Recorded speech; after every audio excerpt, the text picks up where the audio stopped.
Ah, there we go. There you go. So, 13 years ago, we did one of our first Havdalah services where we separate Shabbat from the rest of the week.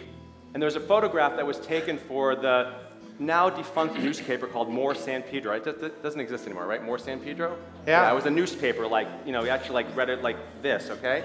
And in that picture, there was Stefan Georgievich, who just graduated college a couple weeks ago, holding the candle, and there was me, I need my son here as an example, who was 1 year old, and I was basically holding him like this. And he really appreciates doing that again. So, as you just said, don't ruin your back, old man. So for right now, Ezra's going to hold me up. And Avi wasn't even in our lives at this point. But he's very much in our lives right now. Yeah, Avi's the one in pink. Yes. Avi's the one in pink. The one in pink. Right.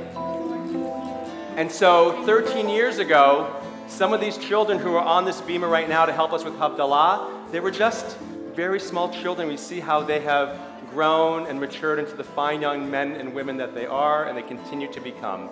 So it's great to have this help as we bid farewell to Shabbat, welcome in the new week with the blessings over the wine, the spices, and the candle, which we hope will still be burning by the time we're done. Come along. Lai lai la la la la lai lai lai lai la la la la lai lai la la la lai lai lai lai la la lai la la lai lai lai la la la la lai lai lai lai la la la la lai lai la la la lai lai lai lai la la lai la la lai Baruch atah Adonai Eloheinu melech haolam Borei Pri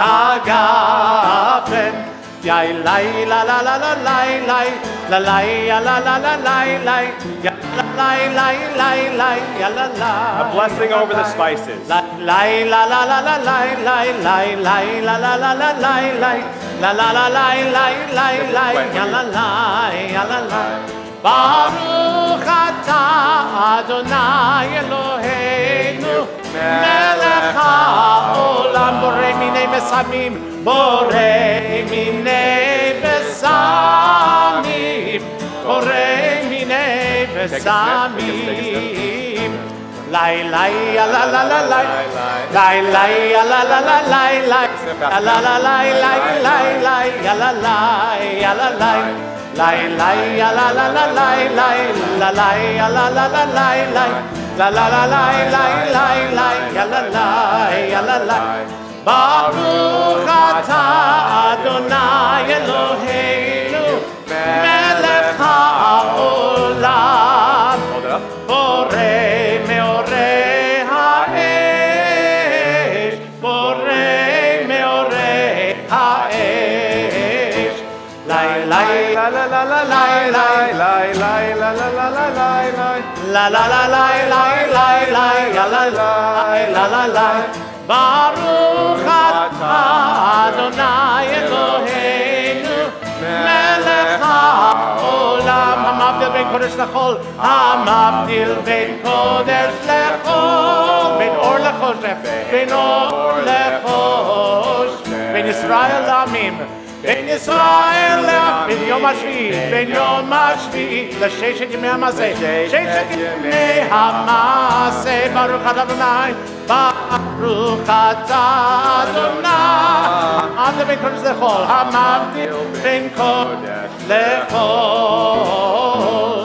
המבדיל בין קודש לחול חטאותינו ימחול זרענו וחסבנו יער בכחול והכוכבים בלילה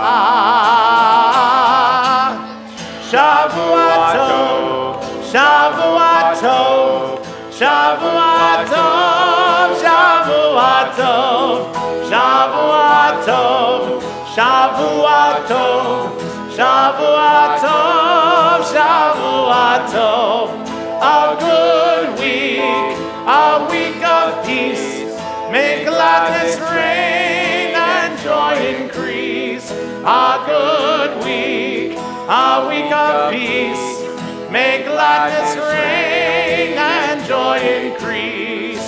Eliyahu HaNavi, Eliyahu HaTishbi, Eliyahu, Eliyahu, Eliyahu HaGiladi, Bimera Ve'yamenu, Yavo Eleinu, Mashiach ben David, Mashiach ben David, Eliyahu HaNavi, Eliyahu HaTishbi, Eliyahu, Eliyahu, Eliyahu HaGiladi.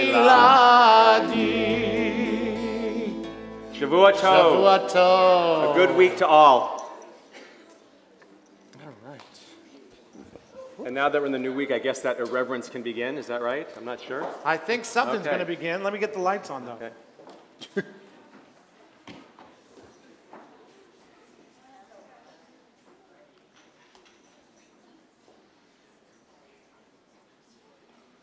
The blessing of this evening, Rabbi, is that neither one of us are in charge.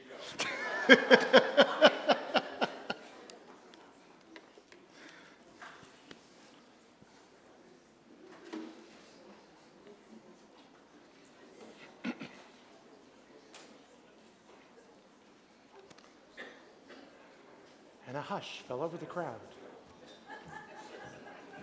Oh.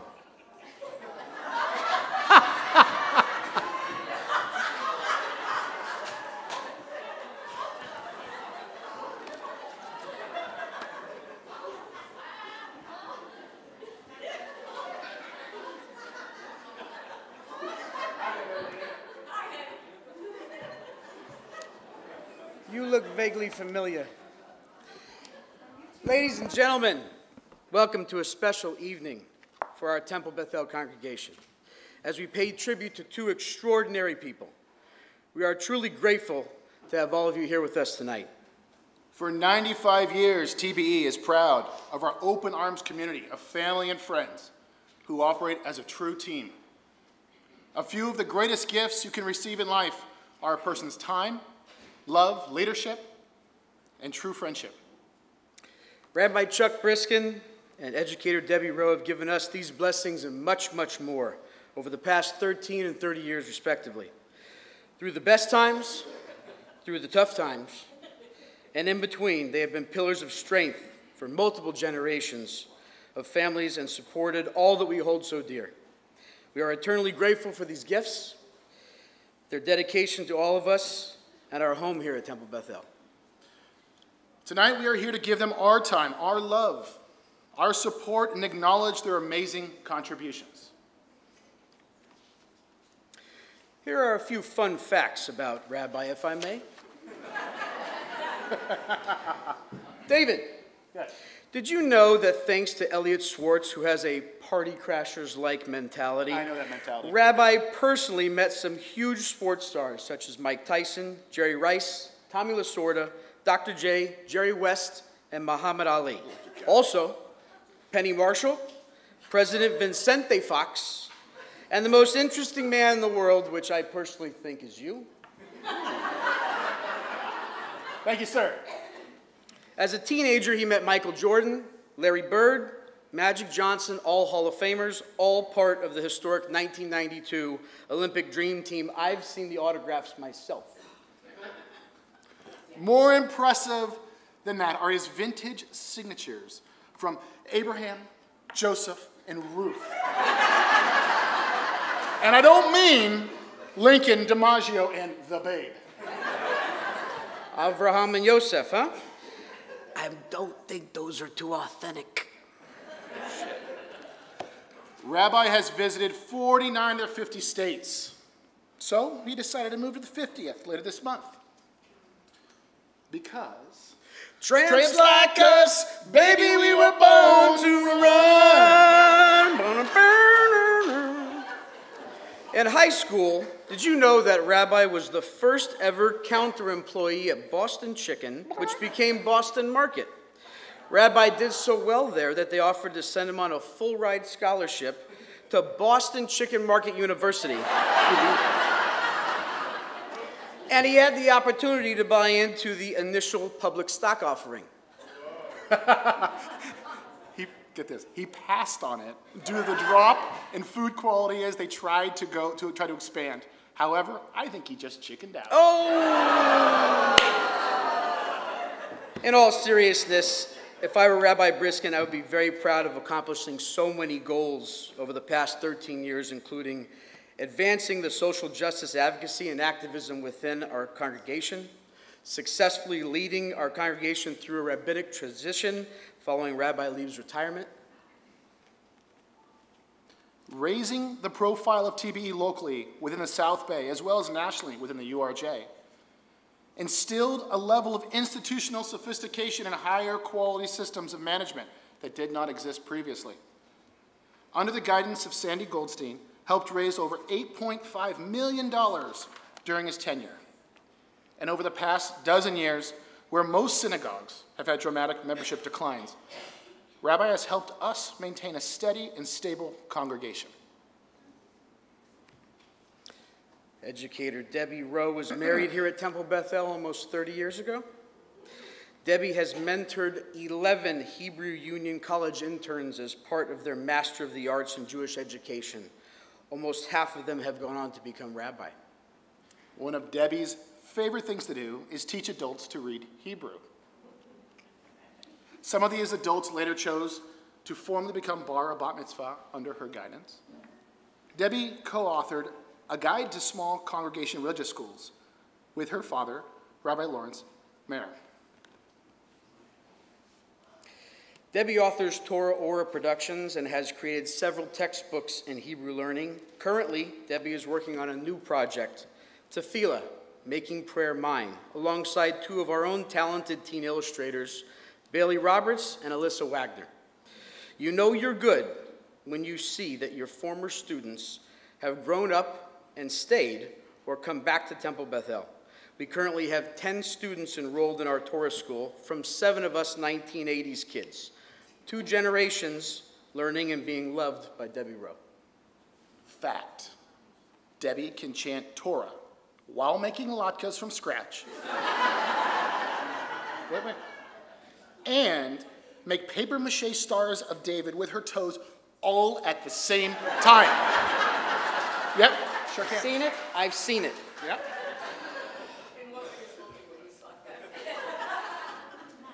That's another celebration.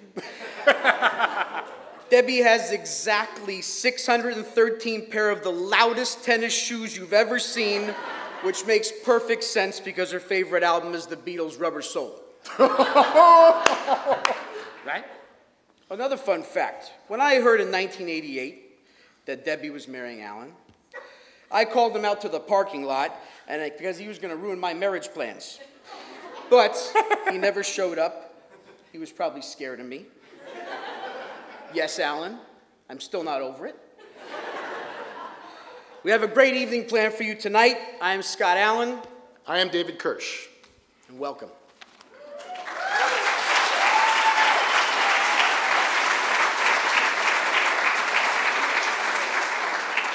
Let's get started.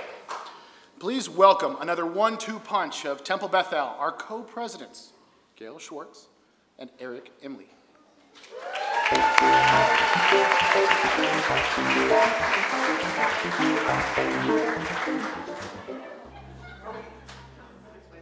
Are we separate or are we together? No, we're together. You can each have one. Oh, no, we do Together? well Oh, we together. do well together. Yeah. So, Brilliant. Brilliant. The pants. I know. Brilliant. The stripe, the light blue stripe on the pants, the shirt, I've got matching kippah. the stash. I'm overwhelmed, and I speak for both Gail and myself. Okay. I know. He's learning You know, stuff. He's still holy training. crap, Eric. Yeah, I can't top it. I know, no one ever. Don't no, lower your never. expectations of your Please. co-presidents right now. Please. We didn't know. This No, was- we did wow. not know. All right. Okay. Thank you. Thank you. I mean, that was beautiful. I'm Eric. This is Gail. All right. Really, it's not getting much better. Okay. And we have the honor to continue to serve you as congregational co-presidents, which we really love doing. We do love Together, even. We love Always. doing- Oh, yeah. of We course. share a brain sometimes. Indeed, indeed. And we're really overwhelmed by what a great group of people have come tonight to celebrate our dear friends, Debbie and Chuck, who we're going to miss terribly as they move on to the next chapter of their lives, but we, of course, wish them well. And, of course, happiness, along with Alan, Karen, Ezra, and Avi in their new lives in Pennsylvania and Pennsylvania and North Carolina. So I've visited both of these places, and they're both beautiful. My wife's favorite store is going to be about 10 minutes from Debbie's house. And Sesame Place was my kids' favorite thing when they were smaller. Okay. I had no idea. Yeah. But more fun facts. I've been I to didn't know. 47 states. We've had this conversation. It's not on the paper either. Yeah. That's all. Yeah. The paper's gone. I have to I'm still in shock by how wonderful the intro was. We are speaking to you tonight, not only in our official capacity as co-presidents, but also as congregants, and most importantly, as your friends. Oh my God, am I going to get verklempt? No. It's going to be okay. They have water right here and Kleenex. Oh, good. Okay. All right, sorry. On behalf of the entire congregation, we offer our profound thanks in all that you both have given to our community, and for being such an integral part of our TBE family. We also want to thank and acknowledge all of those who have worked so very hard over these last months to make this great event a reality. I ask all of those who are on this planning committee to please stand and be recognized.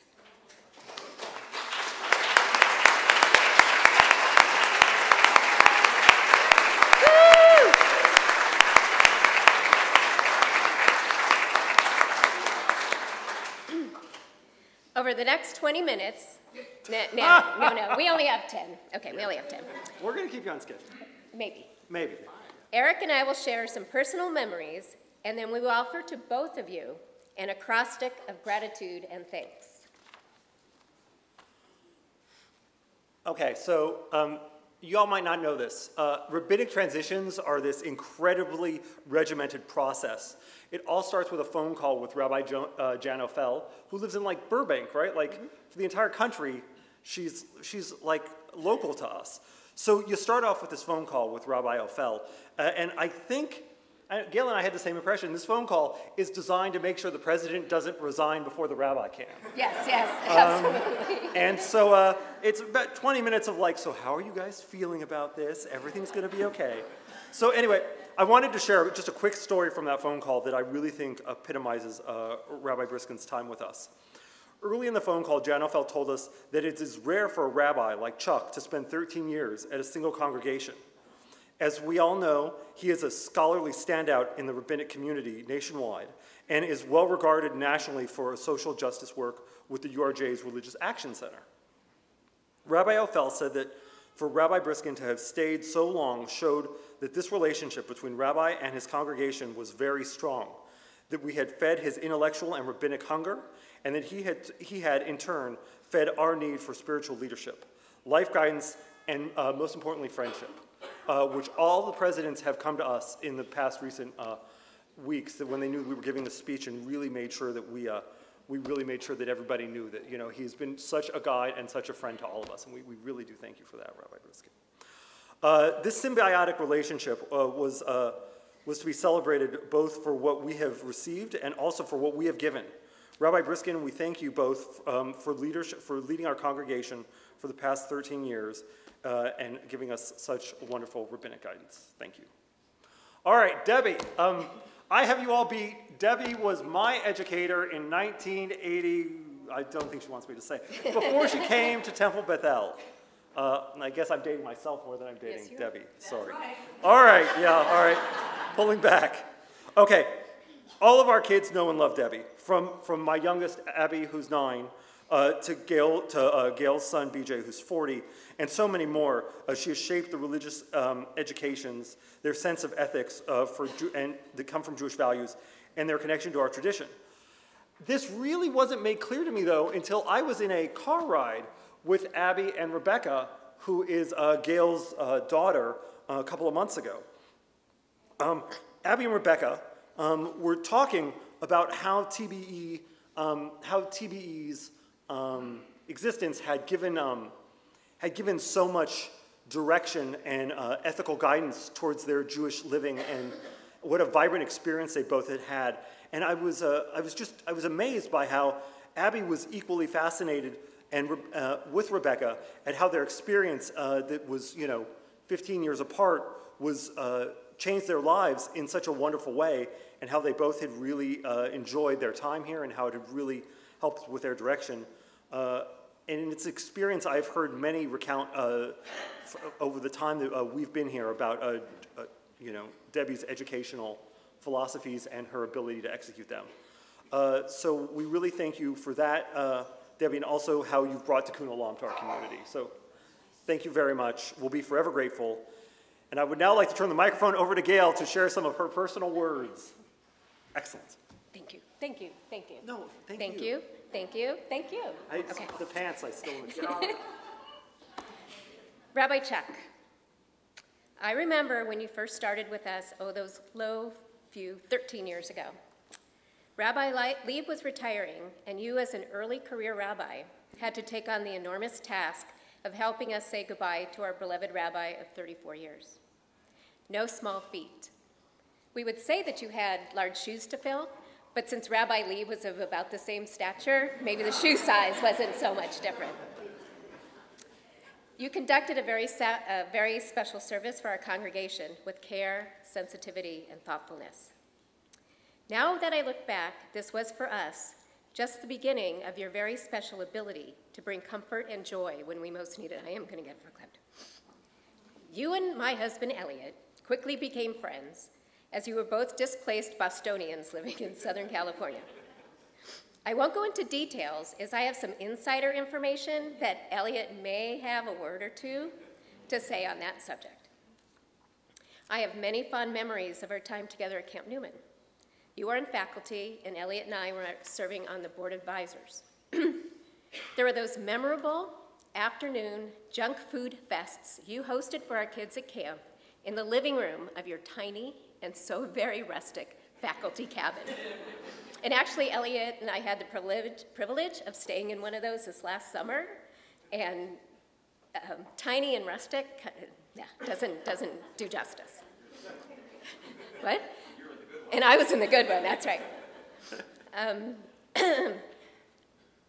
Sorry, I lost my place. While I can't completely blame you for my involving wine palate and overflowing wine chiller, you certainly contributed to it when we explored the vineyards of Sonoma and Napa when we snuck you out of camp. You have expanded my horizons in the area of social justice and activism, taking me way, did I say way, out of my comfort zone. I would not be serving as an LA County Commissioner on homelessness if it was not for your challenges and teachings. For this and so much more, I am grateful for our time together. Oh God, I am gonna get verklempt. And know that I can look forward to seeing you at least at the many URJ national events in the future. Hi, Debi. I know, wait, sorry. Just look at me, you'll stop crying.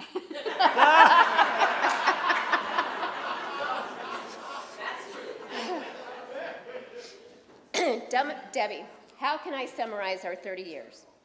I think I was 8 and you were 10. Yeah. I believe the year was 1988. I was a relatively new member here, and you are a relatively new educator. I quickly became involved with you and the tourist school, as well as on the Board of Education. Rebecca, who's now 27, since we can all do that math, wasn't even born yet. And my now 40-year-old was in Kita Gimel, which is 5th grade. I can remember trying to work with you on the board of directors on those complex Torah school budgets in those early days, and even with my advanced engineering mathematical skills, it was so challenging.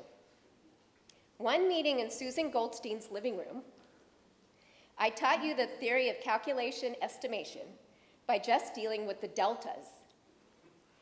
And the deltas are small changes in income and expenses that made doing the math on paper, because PCs were not very big then, so much easier.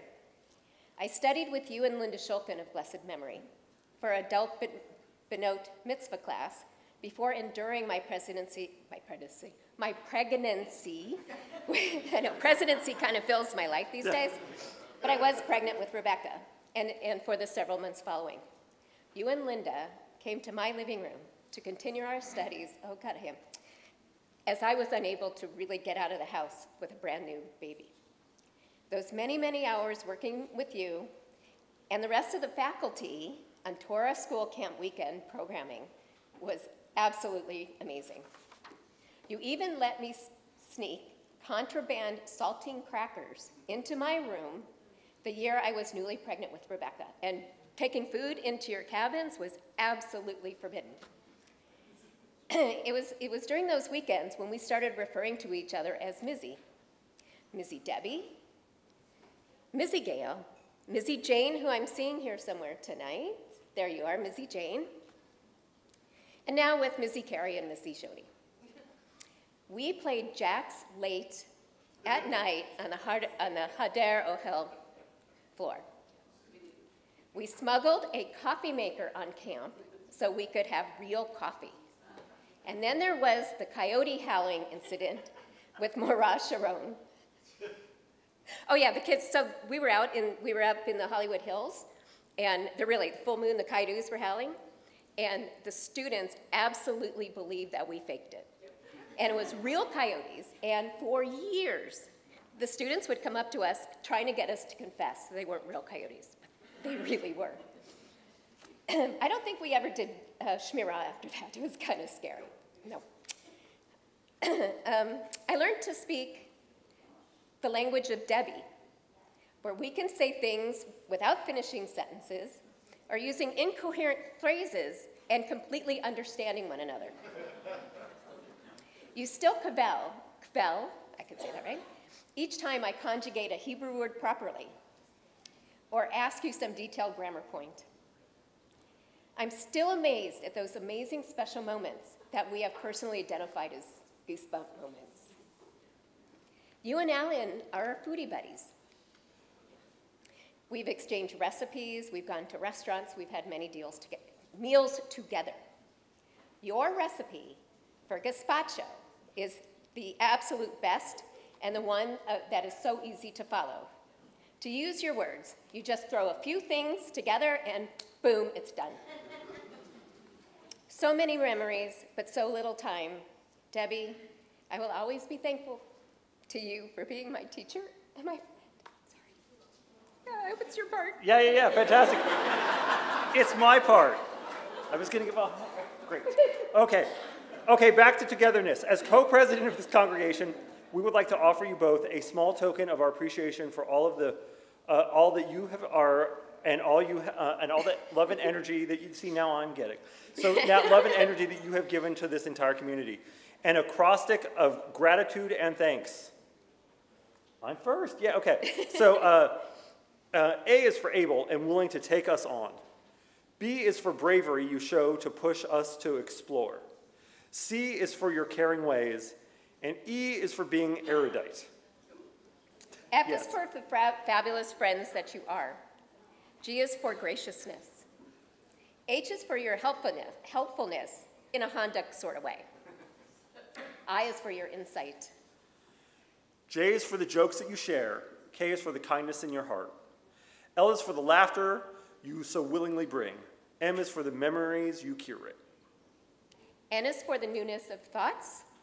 O is for opinions based on the teachings of Torah. P is for the patience that you both demonstrate. Q is for the quizzicality you inspire. Luke, look it up. It's a word in the New Urban Dictionary. I looked it up this afternoon. I did. R is for respect. I'm not going to sing because we only have 10 minutes. S is for stability for our congregation. T is for thoughtfulness. U is for understanding. V is for being voracious teachers, never missing an opportunity. W is for the wisdom you share. X is for excellence you bring to your work. Okay, that was a stretch. And I was looking in the dictionary for words that begin with the letter X, and most of them resulted mostly in words for skin diseases, fears of strangers, African dart frogs, and a few Roman numerals. U is for your youthful outlook, and zeal is zeal to ensure a fabulous Jewish future. For all of those things and so many others, we are thankful for your time with us and all that you have given to the entire community. Thank you, and we love you both very much.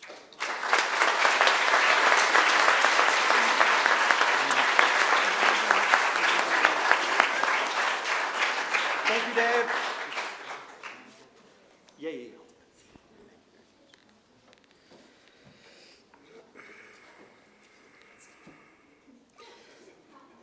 Thank you, Gail and Eric.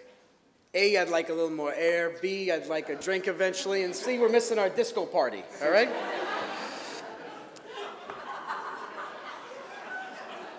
How you doing? For almost 25 years, we've been spoiled by the voice of the heavens echoing through our temple walls. Please welcome the rock of our congregation, the heartbeat of Temple Bethel, my brother from another mother, Cantor Elon Davidson. Lonely,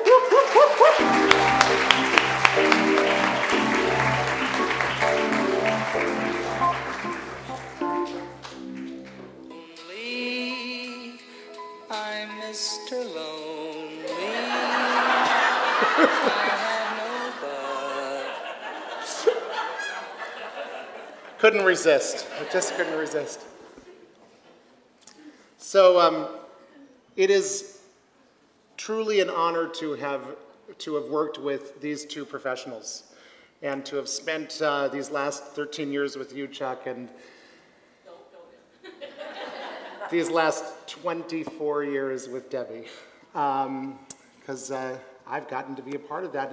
And I have to say that I'm not sure that we would actually be sitting here celebrating Debi tonight if it weren't for me and my wife. Because, hold on, stay with me, Debi, because several years ago, when she was on her leave from Temple Bethel, and the educator at Congregation Tifereth Jacob at that time, in Manhattan Beach, where I had been the cantor before I came here, I would be driving home from teaching for her, and I'd be on the phone with her, and I would say, you know, if you were back at Temple Bethel, you'd be home by now. And see? And truly, that's ultimately what happened. Our position reopened here, and Debi came home to where she really needed to belong, and where she had always belonged and never left, even when she went to work elsewhere. She still remained a member of this congregation, this community. It is written, "Aseh lecha rav uknei lecha chaver." Find for yourself a teacher and make for yourself a friend. And I know that when we think about both Rabbi Chuck and Debi, we know that we have found great teachers in them. And I know that I have found friends in them. And it really has been, I know you'll find this shocking. We didn't always agree. But ultimately, we always agreed on one important thing, which was that even in those moments that we didn't disagree, even in those moments that we were trying to find our way, we were always doing it for the same reason, which was the benefit and the love of this community.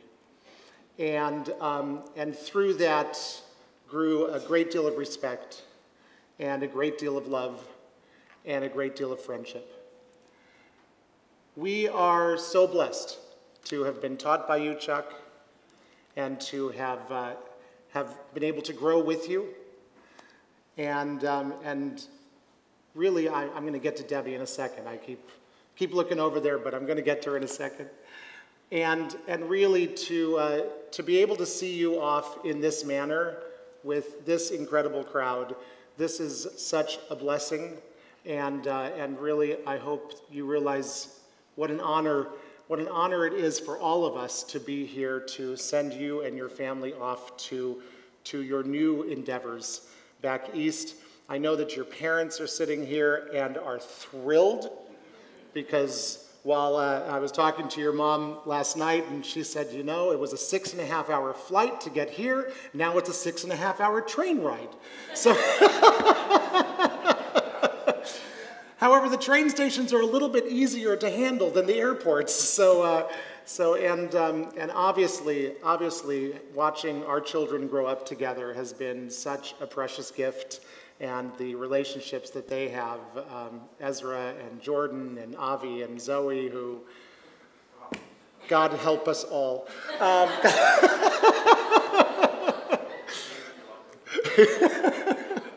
But really, it's just been such a joy, and really, you know, with all of the moments that I know we've had stress, we've always found ourselves on the side of friendship and of collegiality, and you will be missed here.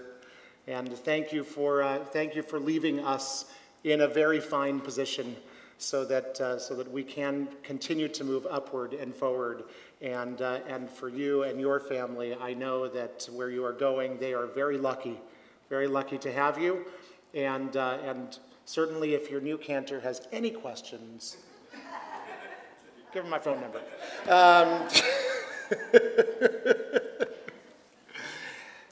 And Debbie, it's been a long ride, lady. It's been a long ride. And we have a lot of stories, you and I, from me teaching for you still at CTJ, and then you coming here. Dodgers opening day during Pesach. One of my favorite stories. Dodgers opening day during Pesach. What do two Jewish professionals do? Well, of course, we go to the Dodger game. Very important. It's Chol HaMoed. It wasn't Chag. It wasn't the actual holiday. It was the middle days. But what are we going to eat? And what are we going to drink? Oh, no. No Dodger dogs and beer happening at this game. So we did our research. We realized that, of course, agave was kosher for Pesach. It's a day game, so tequila sunrises. And, yeah, exactly. And, of course, what will we eat? Corn dogs. Wait, hold on. It's kitniot. I know what you're thinking out there, you Ashkenazi Jews. Okay. You're thinking it's kitniot. How did you do that? Take a nice kosher beef hot dog, kosher for Pesach, wrap it up in matzah ball mix, and drop it in the fryer. That is deliciousness, I'm just telling you. We did that at my house, and it was fantastic. And then, of course, we drove all the way to Dodger Stadium thinking, what happens if they stop us at the gate and say, you can't bring that in? And I said to her, don't worry, we'll tell them it's for religious reasons. And then let's see what they do. But Debbie, it really has been such a joy and such an honor to teach with you, to learn from you and with you, to watch you raise all of these children here. And truly, my children will miss you. My wife and I will miss you, of course. And this whole congregation will miss you, because what you have created here is something that is a legacy. And I hope that you always realize that that legacy will live on, and that we will continue to grow from strength to strength because of the foundation that you created here. And so I thank you for that. I thank you for your friendship. I thank you for the love. I thank you for your jacuzzi. which no longer exists, but if it hadn't been for your jacuzzi, I don't know if I'd be married today. Ask me later. Okay.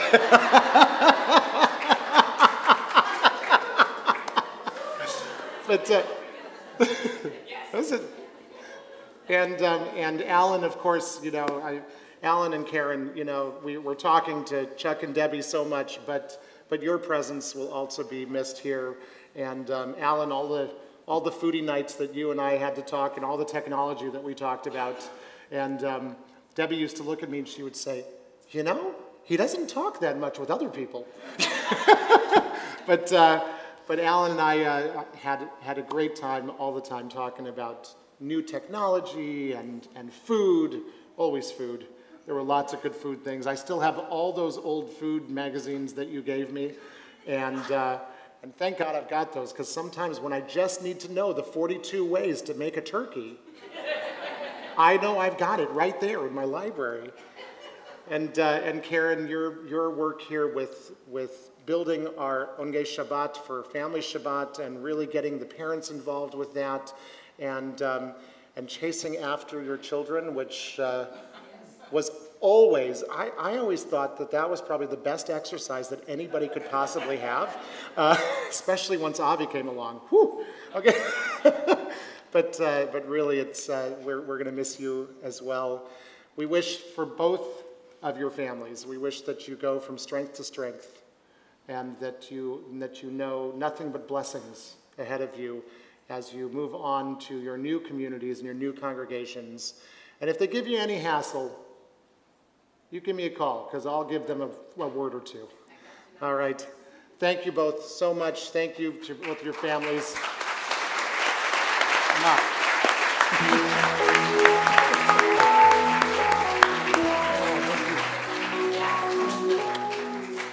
Thank you, Cantor. That was amazing. Cantor.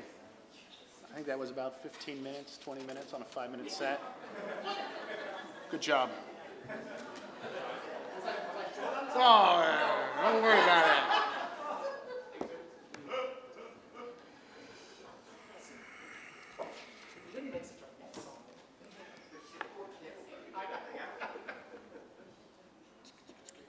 Can you hurry up? We got a show to put on here, right? Go ahead.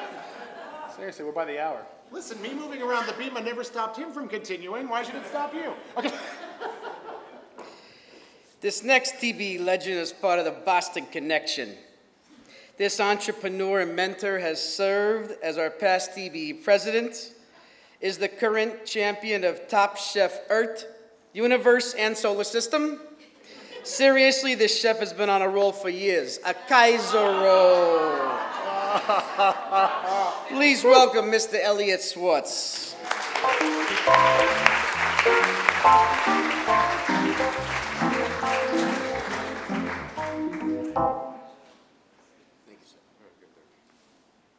Hello. I didn't know Scott could speak Boston.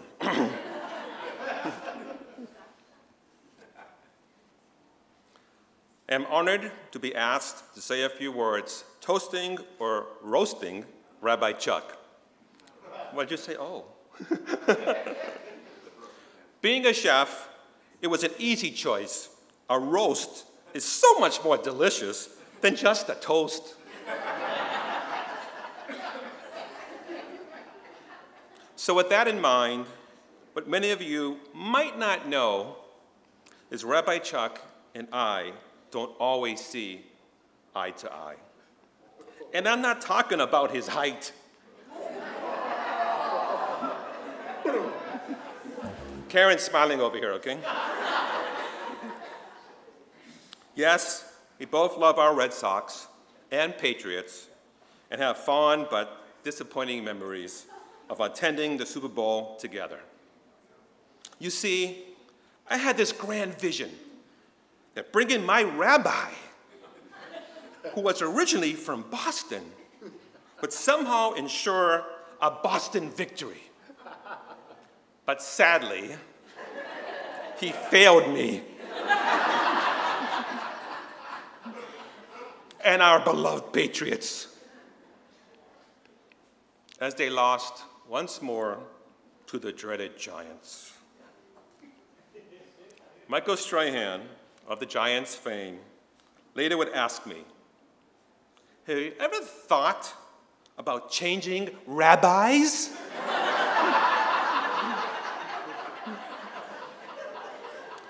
At that moment, I did not dare answer him.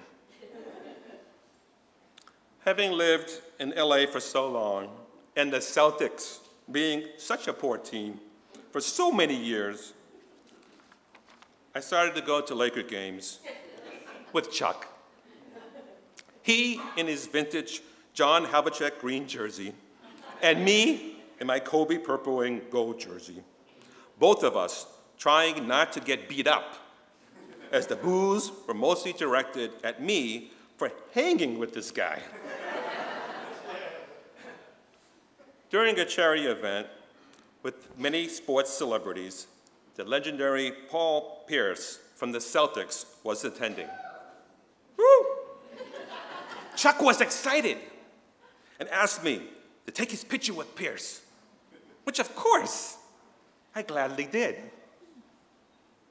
I asked Paul if I could then take a picture with him as well.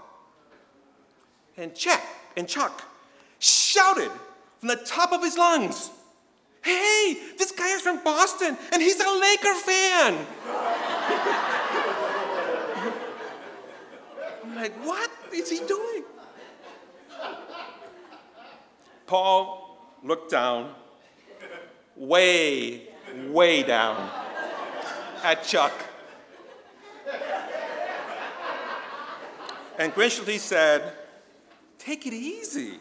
It's fine. It's no big deal." So Chuck reluctantly took the picture, which turned out to be suspiciously very blurry.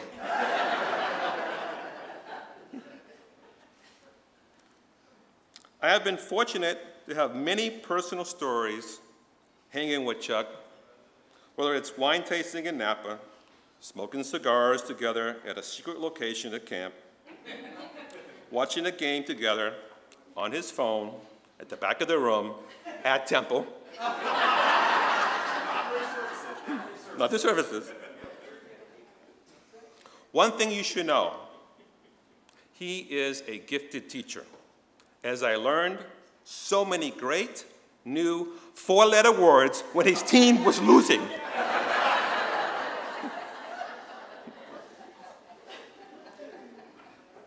Kidding aside, I felt privileged and looked forward when I was TB president to our one-on-one weekly meetings at Starbucks.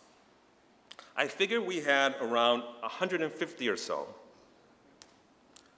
On occasion, we had some heated debates, but always listened to each other with respect and an open mind. There were times that we changed each other's views, but looking back now, that wasn't very important.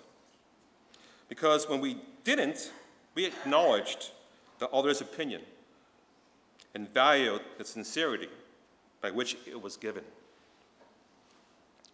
We became friends, not because we were both from the Boston area and had rooted for some of the same teams, spent fun time at Camp Newman, respected and enjoyed each other's company, but more importantly, because we had differences that allowed us to discuss and learn from each other. Rabbi Chuck has been my friend and my rabbi. I thank him for all those he comforted during difficult times, and those who he helped celebrate the simchas of their life. I know we will continue to text each other throughout all the important games. I look forward to seeing him at the URJ biennials, CCR events, or possibly even camp. I wish him and his family well on their new exciting challenges. That he doesn't become a Philly fan, no matter how long he is there.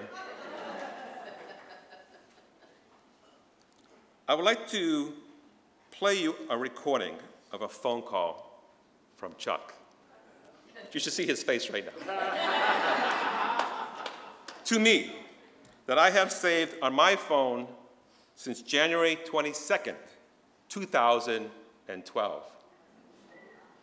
That hopefully will embarrass him a little, but will show you his fun side, as I have known him as my friend for the past 13 years. Delete.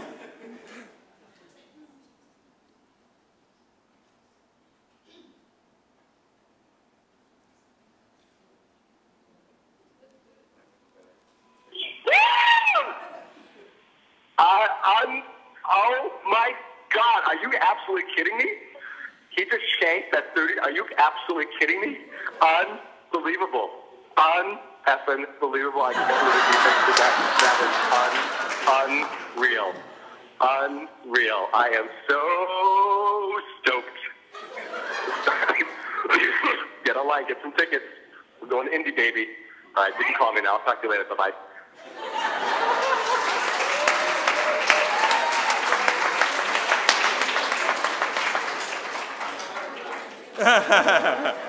Yes, we know. Thank you.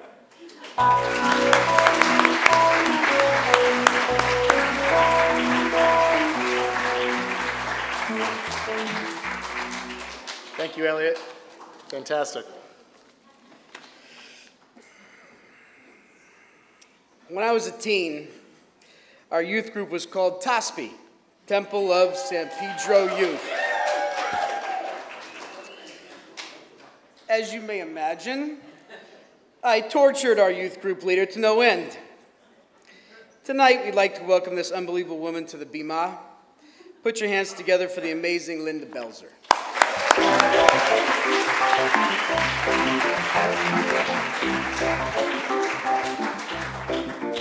We were a couple of wild and crazy guys. I must love you a lot.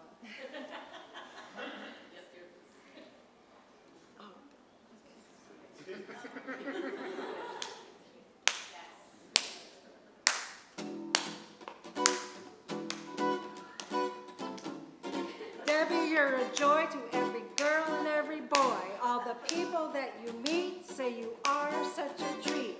Your teachings have inspired us, challenged us, made us a higher us. Your lessons are on fleek. They are hard to beat. Take it to the street.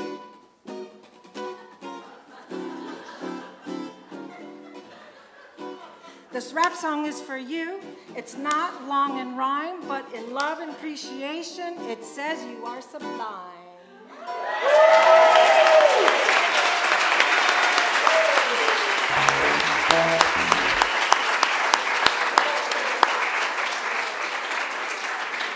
I am impressed. See, when they come over here, they sing. That's how they talk. For many years, our next toaster has given his heart and soul to Temple Bethel, as well as his wise words. Please don't judge him tonight. He retired from that line of work. Good one, good one. Please welcome the honorable, handsome, and stiff drink pouring Judge Andy Kaufman.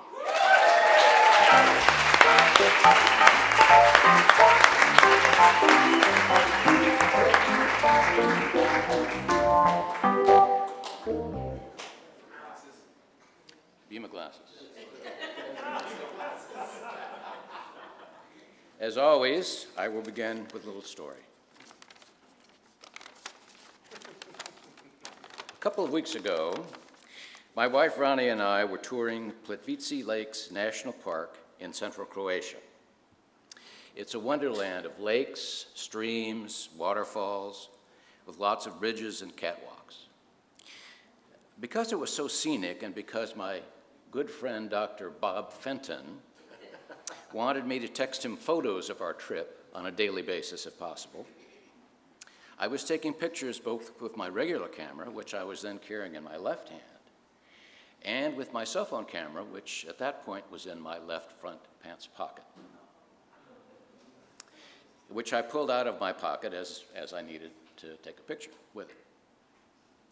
At a particularly scenic spot at the edge of a lake, I wanted to take pictures with both.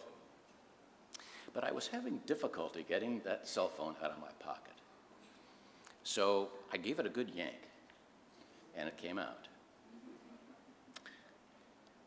According, unfortunately, to the laws of physics. It flew out of my hand, and in a graceful arc, went right into the lake. As you can imagine, there was a moment of panic. What to do? I could see it right there, only 2 to 3 feet deep in that clear water. So I took off my sweatshirt and I reached in. And it was deeper than I thought. So I took off my shoe, took off my sock, rolled up my pants, stuck my foot in, thinking that I could grab it with my foot. Still no good. I was about to take my pants off altogether when I noticed that the other tourists were beginning to assemble cameras out. I had visions of being in 100 YouTube videos. And then I thought of Rabbi Chuck. Not because he should be dropped into a lake, although there may have been times when he could have used a good dunking. And most definitely not because I have ever seen or wanted to see him without any pants. I thought of our rabbi because of the messages he has delivered to us, both express and implied, by his words and by his actions, in times of need. Stop for a moment and reflect, I thought he would say. Yes, this is a problem, both practical and emotional. You've lost your phone and all the information it contains. It's gone, and you are diminished by its loss. But only temporarily, because you have great inner strength of character and of purpose. And great things lie ahead of you both to experience and to accomplish. It's okay to feel sorry for yourself now. Take some time to mourn. But tomorrow, begin to accept your loss. In time, you will be able to close this hole in your life and adapt to your new circumstances. And rest assured, those of us who love you will support you at every step along the way. So with all of that in mind, I resisted the urge to do something really stupid. Put my clothes back on, nodded to the other tourists, and did my best to enjoy the rest of the day. And he was right. My wife did let me use her cell phone for the rest of the trip, and I got a replacement phone 2 days ago. Chuck, in all seriousness, you said things to me like that when we met to prepare for my mother's funeral in 2006, and again before my father's funeral 2.5 years ago, in the same manner that you were a comfort to me on each of those occasions, and during my cancer treatment last year. You have been a comfort to all the members of this community in our times of stress, of grief, and of loss. You may have faults, as people have and will point out during the course of this evening. But at least at pastoral care, you are absolutely superb. As much as I have valued your friendship over these years, I will remember you for this most of all. Thank you, Chuck, for being there when we need you.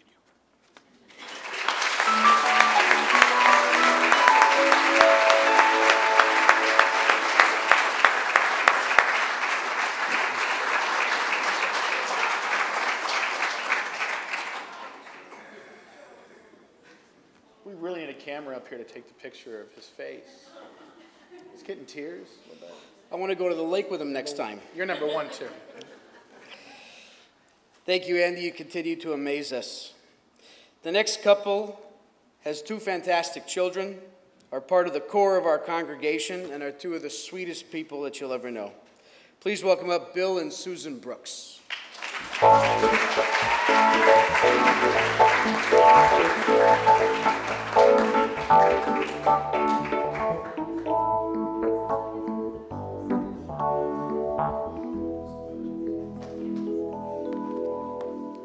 said to a couple people tonight, this is harder than having to talk to our kids at our bar and bat mitzvah because they weren't going away in a few weeks. Our family got to know the Briskins pretty much right after they came to TBE, spending many a Friday together at Half Pint. Hannah was 2, Ezra was 1. They became our Jewish family by choice. Our kids have grown, spending many a high holidays, have grown together, spending many a high holiday dinner, Seder, birthday celebration, and sadly navigating the loss of family members. Without much Jewish family nearby, it was amazing to be able to have this sense of family as our kids grew up. There were also the baseball games, trick-or-treating, and New Year's Eve celebrations. And even when Alex was rooting for the Yankees when we were at the Angel games. All this has played a big part in making TBE our second home. Chuck, you have nurtured our spiritual needs through 3 B'nai Mitzvahs, Alex's confirmation, and Bill's conversion. It should be no surprise that Hannah expects you and Debbie to Skype through 2 iPads on the Bema when she and Jordan do their confirmation next year so that you can be there for hers. I have learned so much from you over the years, studying Midrash, iEngage, and family programs. I have found memories of watching how long it would take for Marla, Ray, or Marty to make you blush during our Thursday afternoon study group. You have helped me learn to apply Torah to my social justice work. Hannah and Alex always remember feeling stimulated and challenged while studying with you. Hannah had lots to say, but as you can imagine, it was a little harder to get words out of Alex. They knew that whenever they came here, they would be welcomed by somebody who genuinely took an interest in them. I have one of my favorite pictures was at, I think it was at Debi's house when we did the mock Seder for one of Alan's books. And you're squatting down at the front door speaking to Alex. And I know when we were in part of a group talking about searching for the next rabbi, that was something that the parents pointed out, that you always get down on the kids' level. For Hannah, of course, you can imagine she had a lot to say. You and Debbie have helped her find more of a spiritual connection with Judaism and have inspired her to want to become a Jewish educator of some type in the future. She loves Judaism. She's so grateful to both of you and hopes she can reach out to you in the future. She wanted me to make sure to tell you that you guys will both get front row tickets when she makes her Broadway debut. Debbie, whenever I hear Who Needs Enemies with a friend like you, I think about you and our humorous honesty with each other that we've always had. You get me, you have supported me through so much, and you and Alan have been part of that family by choice. I've enjoyed helping out with activities, substitute teaching the little ones, and being a calm in a few storms around here. I remember how shocked, though, Bill was when he first heard you say a curse word in the temple office. As I think my kids were when we were watching a game at Chuck's house. When you roped Bill into the Reimagine Committee, a big first for him, you gave him wonderful memories from countless Shabbat across the peninsula programs. You also gave him some shelter from Hannah's ribbing when he took Hebrew class from you so that she didn't make so much fun of him with his bad pronunciation. Hannah especially has had a special connection to you, returning the love and support you showed her through some tough times by helping take care of you when you had your foot surgery. She spent the day with Debbie and was bringing her lunch and doing all the things that I can't imagine she would have done at that time for me. There's so much more I could say, but this is harder than writing and delivering those thoughts. Someday I'll spend a quiet time and sit and write more of these short thoughts. Thank you. I have nothing written and wasn't planning to speak, but... he was going to read if I couldn't get through this. Yeah. But when Elliot was up, I was kind of dozing off a little bit. You know, my wife says I have 2 speeds. It's fast and slow and nothing in between. But yeah, Elliot, thanks, man. You woke me up. I just wanted to add about the 4-letter word that you had mentioned. Because I know that there's been many times during high holy days where I doze off during Chuck's sermon. Nothing personal. But because of Elliot mentioning the four-letter word, I just had to mention this, is that, which my wife has already alluded to, is that being at Chuck's house one time watching the game, I was dozing off. And I heard a four-letter word, and I was up and watched the rest of that game. And for Debi, with the shock that I experienced in the hallway with a four-letter word also, made me have a great weekend. And, you know, I just want to say we love you guys, and we're going to miss you. We love all the great times that we've had together, and we really appreciate everything, and I appreciate everything you've done for our family and our kids. We love you.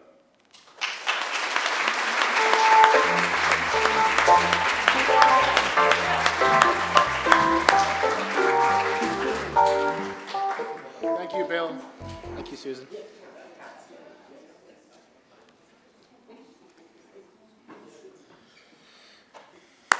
Okay. For a special treat tonight, we would like to welcome musical geniuses, Grant and Sophia Perry and Cantor Elon Davidson, for a little him and her performance.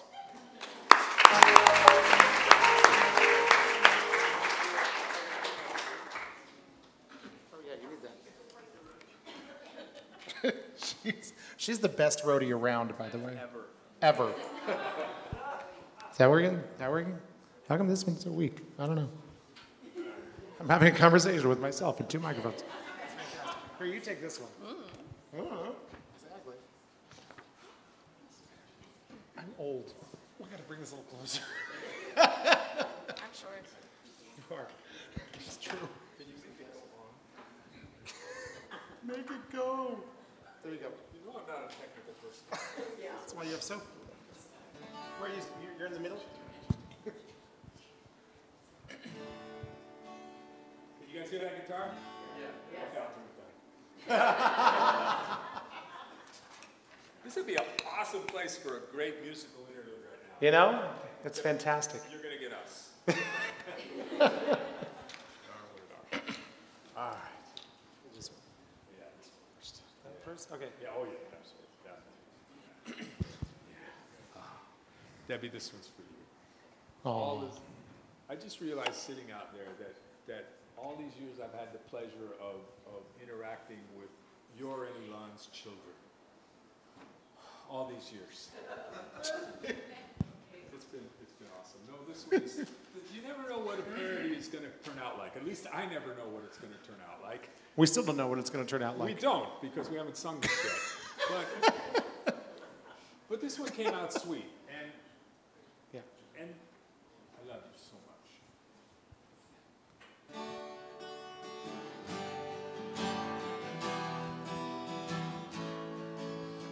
Oh my, you're gone to Carolina.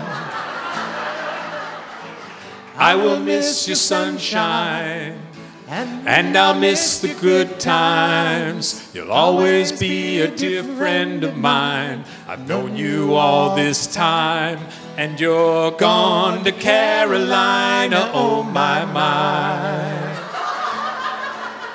Debbie, you're a friend of mine. Won't you stay in touch? Won't you take the time to keep me up on all the news?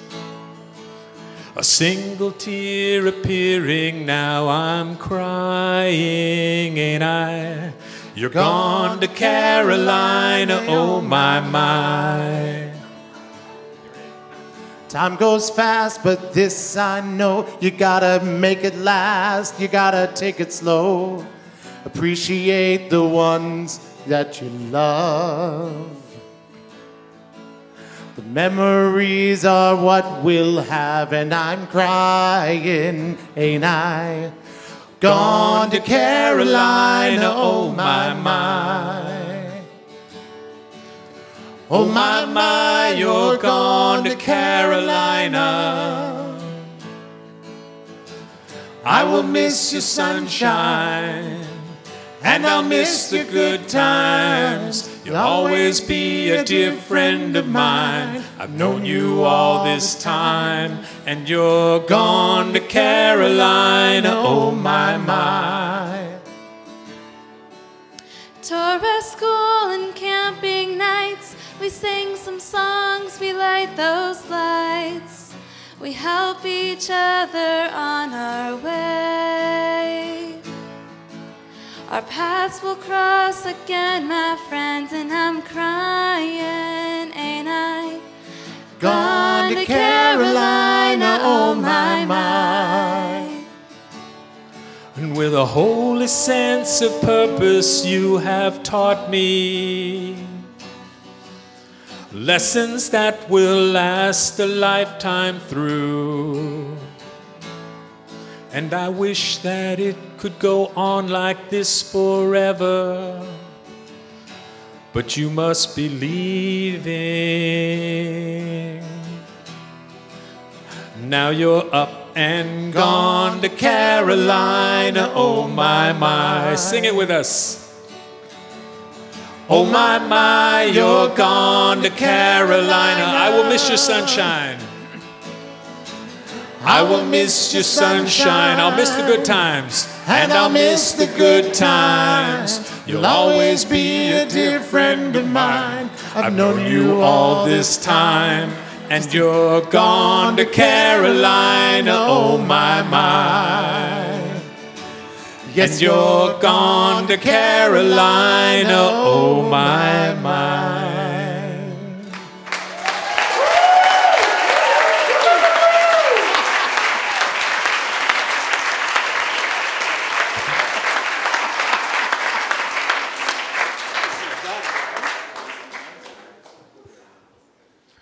So Chuck, this one didn't turn out quite as sweet. How's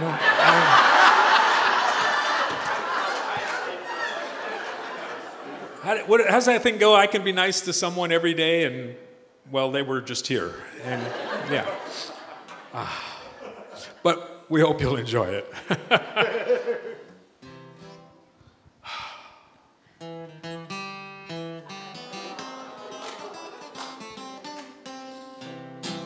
When you get older, losing your hair many years from now, will you still remember us at Purim time? Crazy costumes, bottle of wine. Singing those songs just slightly off key.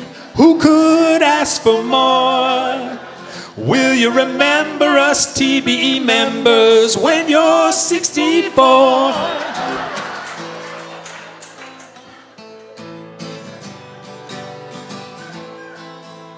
You'll be older too.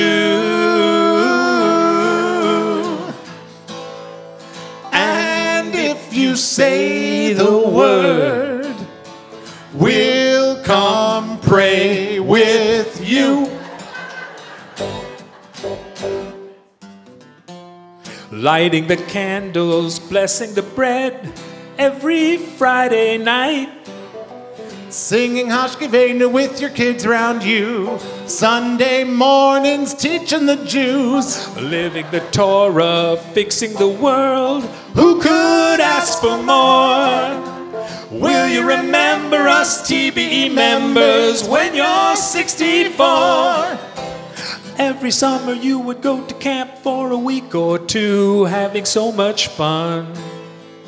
Making memories.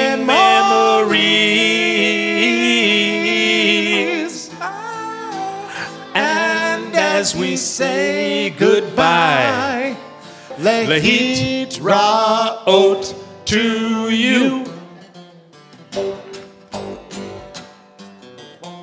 Send us a postcard, drop us a line, visit when you can.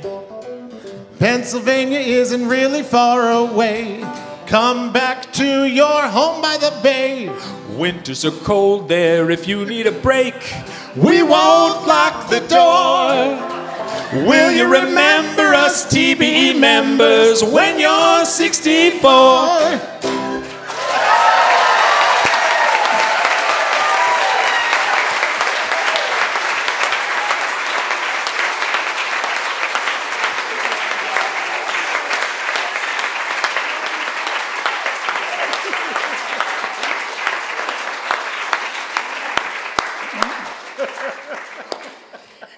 Nobody does it better. Thank you very much.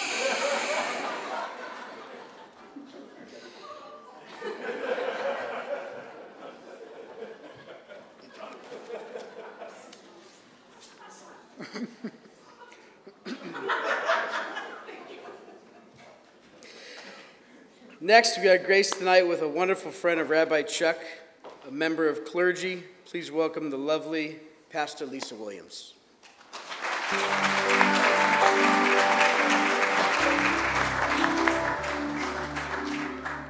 You really expect me to follow this amazing music? Yeah, thanks a lot, Chuck. Okay, you know, the only thing worse than giving a rabbi a microphone is a Methodist minister a microphone. And I need to get ready for my sermon tomorrow, so I hope you're all comfy and you're ready to listen. Yeah? Okay. So I've been in San Pedro about 3 years, and the first time I went to a pastor's luncheon, the LAPD chaplain said that the faith community had abandoned the people. And I went, what? I didn't sign up for anything like that. So I met Neil, who is the Presbyterian minister right next to you, and he came down to San Pedro, down at the corner 6th and Grand, that big church that we have, and he had all these amazing dreams for what we could do to help the community. And then he left. So then I became really good friends with Anna, who was down at the Garden Church. And so we walked the streets and we cultivated friendships. We met Debi. It was amazing. It was wonderful. We had this great opportunity to do great and amazing things in the community. And she left. So then I finally think to myself, well, I'm starting to begin to understand Chuck. I think he's really smart. I like his social justice issues. I actually kind of think it would be really cool to be Chuck when I grew up. And now he's leaving. But then I realized that it's really not about me, it's about you. So these wonderful people that I mentioned earlier, along with Jeanette, the rector over at the Episcopal Church, we began some incredible work in this very short time that we were together. We decided that that statement that LAPD chaplain said wasn't going to stop us, and that we were going to help make change in this community. So we thought we would start out by doing what most good religious folks do, and that is have breakfast. And we met at Rex's, and we met at the Waffle and Omelet Shop and the San Pedro Cafe. And we'd get our 2 eggs over medium, oatmeal with the condiments on the side, fruit, no hash browns, milk with our coffee, no cream. We're a quirky bunch of people. But we began to get to know each other, and we began enjoying each other's company very, very much. And we decided that we would meet once a month. We agreed on the date, we agreed on the time, and inevitably, 1 or 2 of us wouldn't have put it on our calendar for the proper time or even the actual date, but then somebody was always flying off to do some social justice event, and God knows where he was going, and couldn't make that meeting. But we wanted more. We so wanted more, so we wanted to be this presence and this voice in our community. So we gave ourselves a new name. Because you gotta have a name, right? That means you're important. So we decided that we would be the San Pedro Faith Consortium. We had really no idea what that was going to look like or what we were really supposed to do, so we gathered again, and we decided we'd meet and we'd try and figure it out. And we'd try to come up with a mission statement. Well, that didn't really work so well because we didn't really know what we were supposed to be doing. And then we decided, let's just do stuff. So that's exactly what we did. We began to spend some time joining forces, and about 2 years ago, we began this program with Family Promise. And for those of you that don't know much about Family Promise, it's a wonderful organization that houses recently homeless families. And they come to our church, and you guys provide a meal, and we have events centered around that. And it's a beautiful opportunity for us. But what happens is that the gift is what those families give to each of us who come and help and are a part of that, a beautiful event. After the Las Vegas massacre, Chuck sent out a word immediately that said that we can no longer use our words that we're thinking of you and we're praying for you. We have to do more. So Chuck gathered a group of faith people, and he created this beautiful article. We gathered those faith leaders, and we had a panel discussion that was beyond Las Vegas. We decided that we as a community of faith leaders would go to any organization in the area that needed a voice. We wanted to be a present, to let people know that God was around and that his grace is all around us. And we kind of were hoping that people would behave appropriately and nice and wouldn't use all those four-letter words that we've heard about earlier. But, you know, and that is what we tried to do. We continued to meet for breakfast, and those friendships continued to grow. And throughout all of this, I kept saying to myself, I can't really do this. I'm not really political like Chuck. I don't understand all these social justice issues. I don't even know what to wear. How can I possibly do any of this? And every time I started going down that road, a little voice, Chuck's voice, would whisper, "You can. Let me introduce you to so-and-so. You got this. You can do it." You see, Chuck, through your gentle spirit and your invaluable knowledge and your grace that you have led this community and myself, we can all believe that, yes, we can. I will cherish our time together.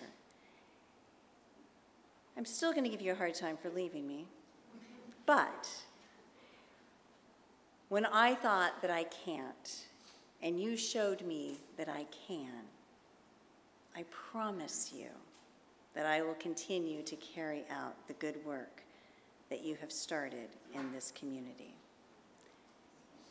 And I so look forward to watching God work through all of us in this next adventure. Good luck, and may God bless you and your family on your next journey.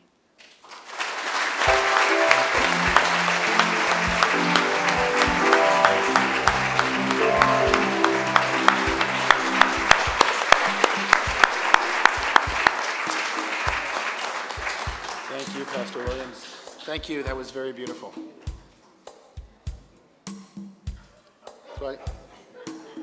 Do I dance, or what do I do here? Okay, just... Hey, it was just getting good. I was just getting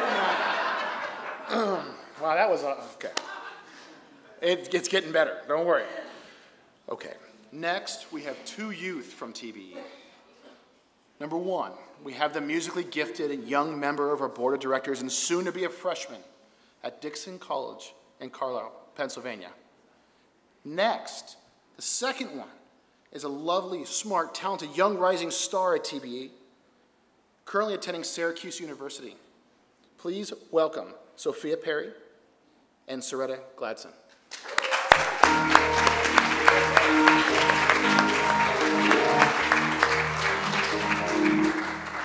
Well, unfortunately, Soretta is headed back to Syracuse tonight. She was supposed to leave later, but her flight changed. So she is currently at the airport, rather than here giving this speech with me. So I'm going to read her parts. Abraham Joshua Heschel once said, "What we need more than anything is not textbooks, but text people. It is the personality of the teacher, which is the text that the pupils read, the text they will never forget." In essence, the way teachers convey their wisdom to students is far more impactful than the material itself. Sorry, teachers. We'd like to share a few stories to show just how impactful Debi, in particular, has been on our lives. Personally, when I think back on all my memories of Debi, one special one comes to mind. This early memory comes from Purim, when I was about 5, I would say. I'm sitting in the front row, waiting for the kids' Purim spiel to start. And all of a sudden, Superwoman comes in.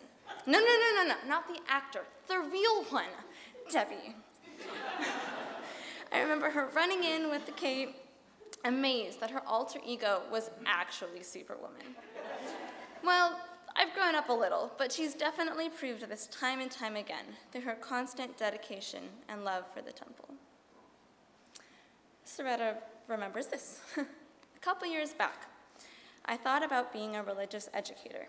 I just had this great experience at camp, and my high school was pressuring me to figure out what I wanted to do in life. So I figured I'd give being a religious educator a shot. One problem with that. I knew nothing about what it takes to be a religious professional.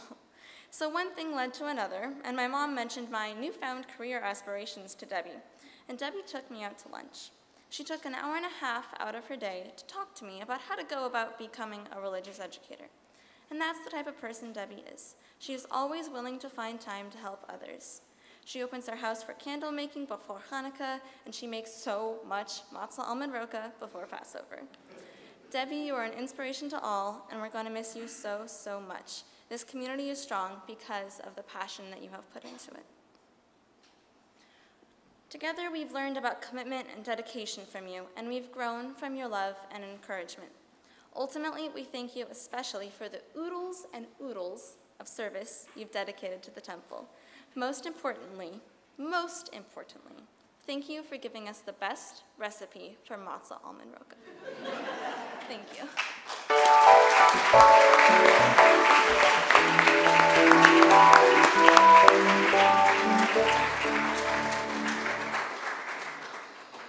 Thank you, Sophia, and thanks, Soretta, for us. That was wonderful. Rabbi Chuck has been part of a Rotary Club for years. Not the Rotary Club like the old rotary phones that used to get tangled up and all that type of stuff. Completely different. But please, tonight, welcome his good friend Matt Shower to the stage.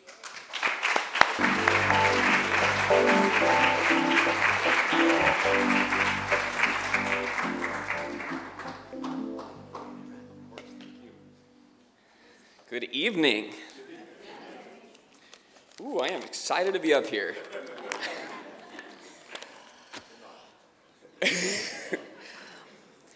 Seriously though, I am excited to be up here. I'm really glad to be up here. It's so heartwarming to be with a group of people as we are gathering to explore and celebrate a group of people we deeply care about as they are moving on to the next part of their life, right? I'm glad tonight is not through a eulogy, but... My name's Matt, as you heard, and Chuck and I know each other through Rotary, the San Pedro Rotary Club, a service organization that he had no obligation to join. To all those who have family or friends who have worked in ministry or currently work in ministry, you know that choosing to dedicate your life to ministry is a major commitment, which Chuck will tell you repeatedly. It's a major commitment, right? But we all know that Chuck has a heart of gold, a big, big heart. And so all the various projects that he spearheaded and led and facilitated through Rotary were way above and beyond what we could have asked for him to do in his free time. Then again, he attends our weekly meetings so infrequently, he either still has a lot of free time or he doesn't like us that much. One of the primary principles of Rotary is it beneficial to all concerned? Well, it doesn't seem to be lived up to here, Chuck. So if I can rant for just 1 second. Do you know how many times I've asked Chuck to help us with something or wanted to ask him to help with something, and because he's remodeling the temple or he's going to the annual summer camp, he couldn't. It's always excuses with him, jeez. You know, in our club's bylaws, it's actually written that you have to attend at least 50% of our club's events or meetings or whatever in order to continue being a Rotarian. It's not strictly enforced. But in your case, Chuck, your past Rotary Club president title notwithstanding, because remember, it's not about earthly successes, as you well know. The board got together, and because of your extracurricular activities or whatever, you're out. I'm sorry. You're out. I've had it up to here. But you see, Chuck, he wasn't just involved in serving God and his community through ministry and Rotary. He was involved with other nonprofit boards as well. Harbor Interfaith, you might have heard of. It's a really cool organization that works with lower income and homeless individuals and families, and he has served on the board for many years. Really, really cool organization, like I said. He loved the organization's Thanksgiving food drive so much that he sacrificially gave up being kosher in order to be more of service for his fellow man to guard the pile of hams that were being distributed. I'm pretty sure there's photo evidence too, right, Linda? Wow, Chuck, such a hero.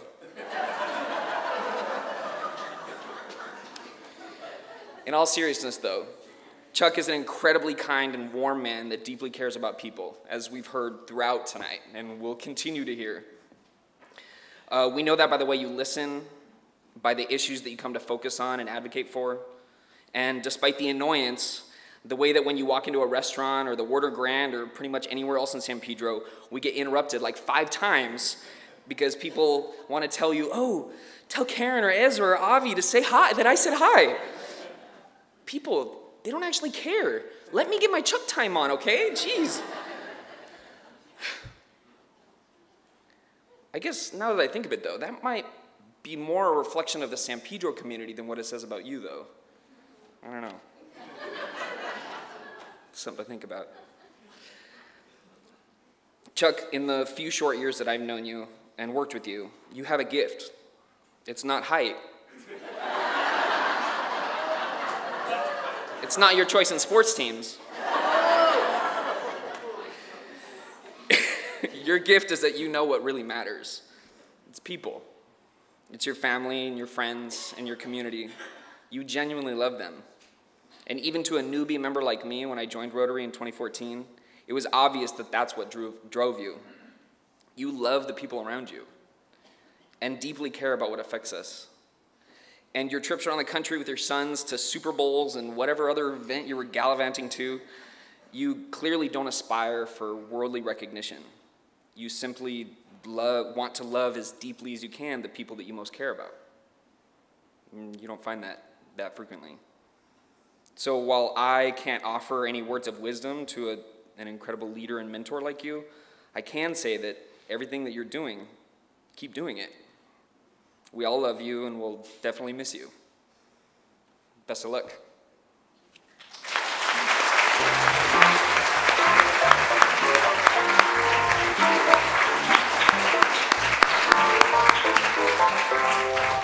Thank you, Matt. Thank you, Matt. That was awesome.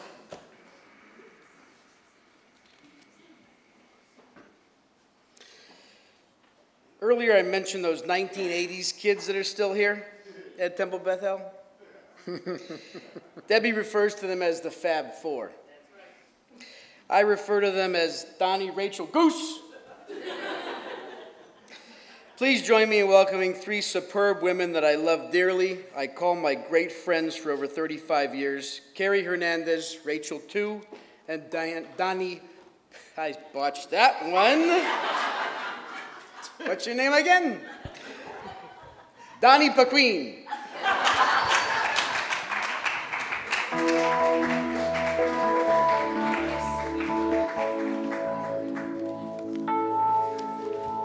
That's what I get for starting these. We should go to the other side.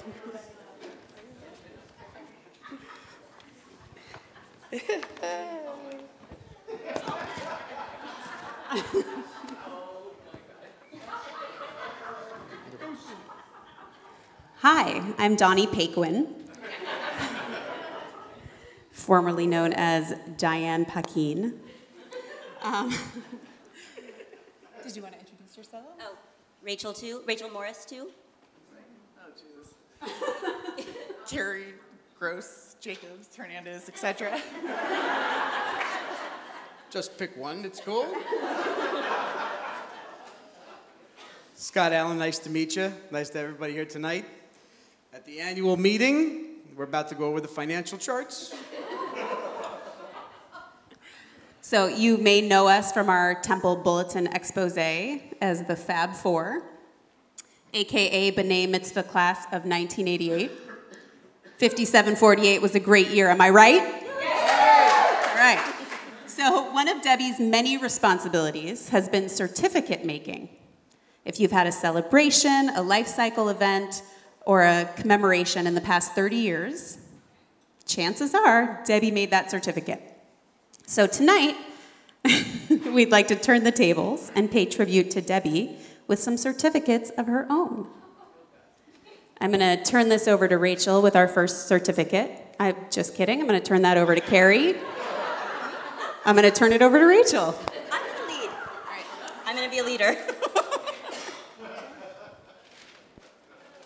Okay.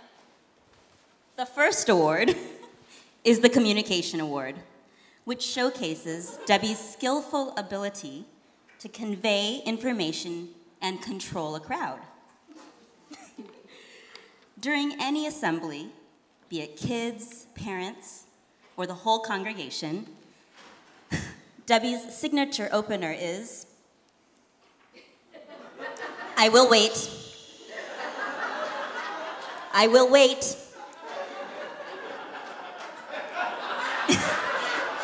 In her calm, no-nonsense voice. Once she has everyone's attention, you can literally see her organizing the myriad of thoughts in her head with a and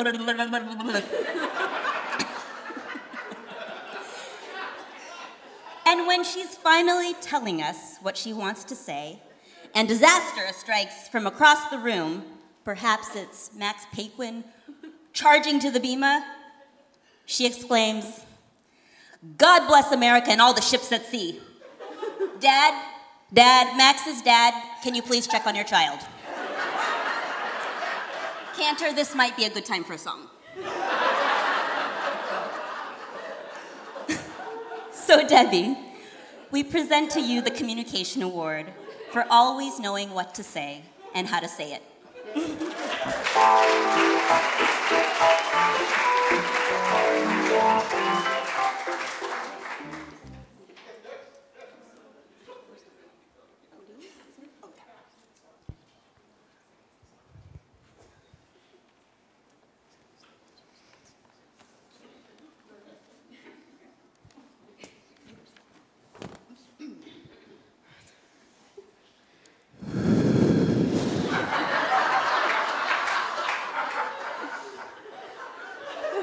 Hello, Shalom, Erev Tov.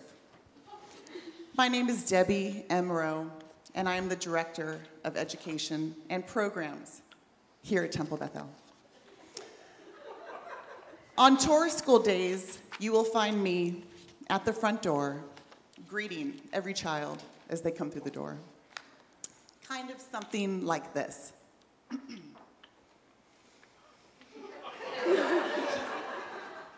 Boker Tov, Mr. Jacobs. What's up? No, excuse me. Come back here. Come back.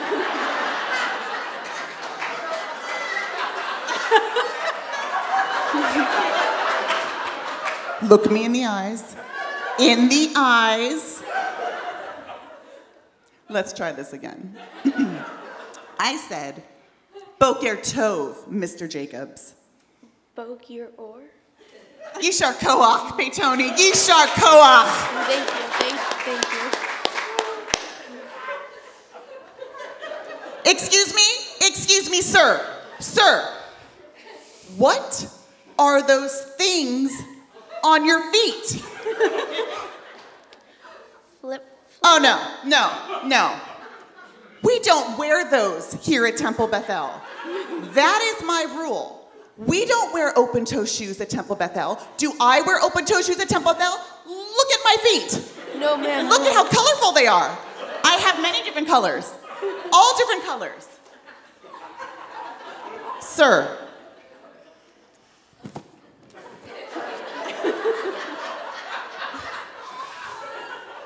You may not wear open-toe shoes at Temple Bethel. Do you want to know why you may not wear open-toe shoes? Ma'am, yes, ma'am. Because they are dangerous. You could get hurt. You could stub a toe. Toes are ugly. And a whole mess of things could happen with open-toe shoes that I don't want to have to deal with, Peytoni. So in the future, promise me that you will not wear open-toe shoes, and you will always protect your tootsies from the evils of flip-flops. Ma'am, yes, ma'am, I promise. At ease, soldier. We present to you, Miss Deb, the Safe Toes Award for the promotion of closed-toed shoes at all times. We love you.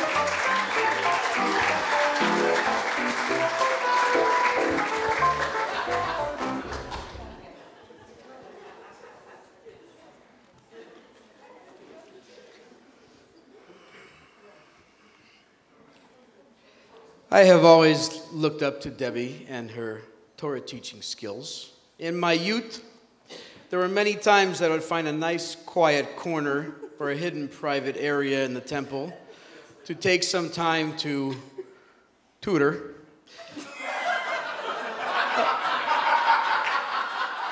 A female classmate or two.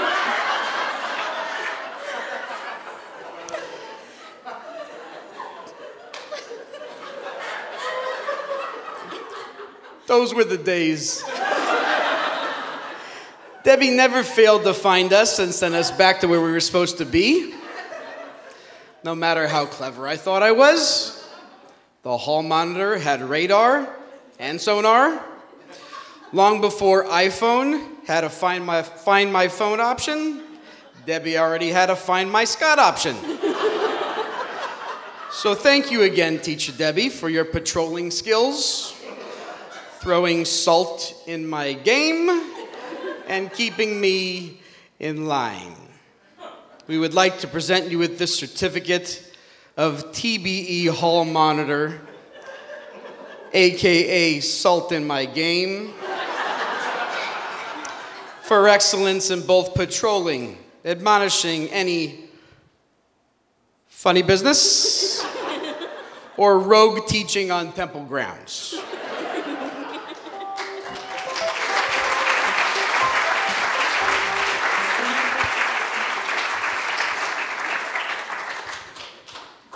Tonight, I will be presenting Debi with the Cup of Yosef Award.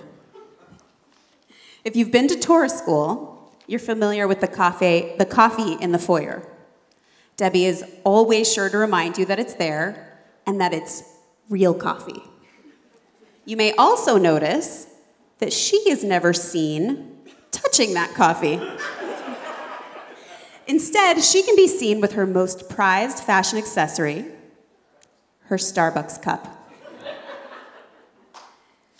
The Starbucks at 25th and Western is her version of Cheers.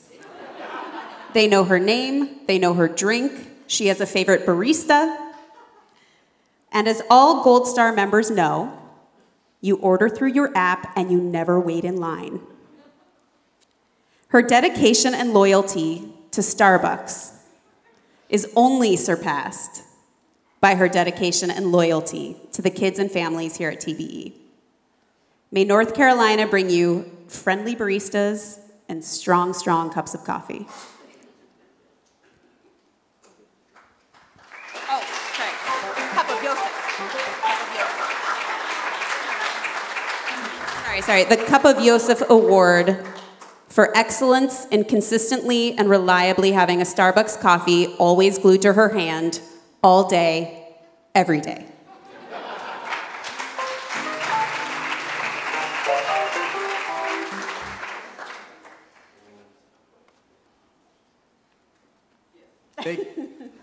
Thank you again for being the most wonderful temple mom, always there for us, watching me get raised, get married, watching my kids get raised and helping do that. You're an absolute love, and we're going to miss you, and I'm going to miss you.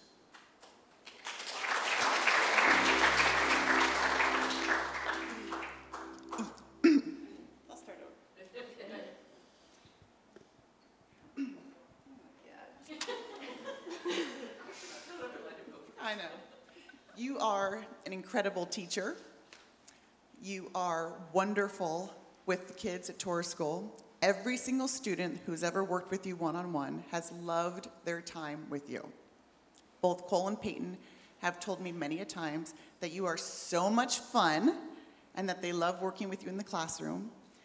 Tina and I talk about our fun times we had with the ECE Reimagine committee meetings, and our favorite part was you leading us in discussion, and I'd walk into every meeting saying, I'm not going to talk, I'm not saying one word, and I would end up pouring out my guts to you and telling you everything that I thought from beginning till end. On a personal note, I've never been in a place where I worked where I felt like I was walking through the door and working with family. Thank you for being so kind to me. We had so much fun, so many laughs, and you're family. You'll always be family, and I will miss you so much. I love you.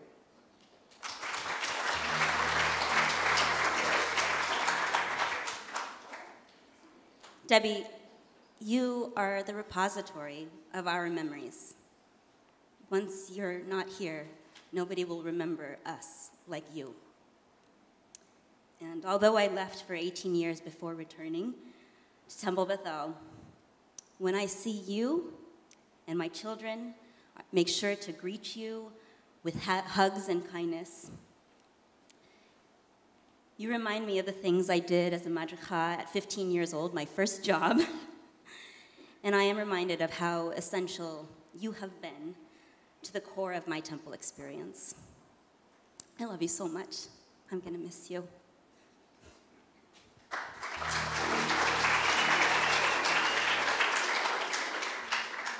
You have been, as Rachel said, an incredibly important part of our history here at TBE and our future. To have been our educator and our children's educator is incredibly meaningful. We'll miss seeing you and having you as the keeper of our memories. Thank you very much for taking such good care of all of us. So we would like to present you with the Temple Mom Award for excellence in feeling and giving truly unconditional love to all of her students from generation to generation. Thank you.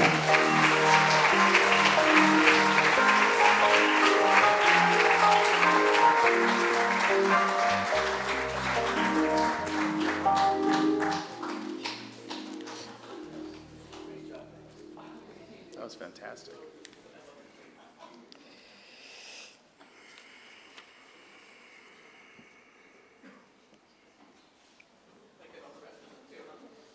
It's fantastic, Debbie. You deserve all those certificates and more.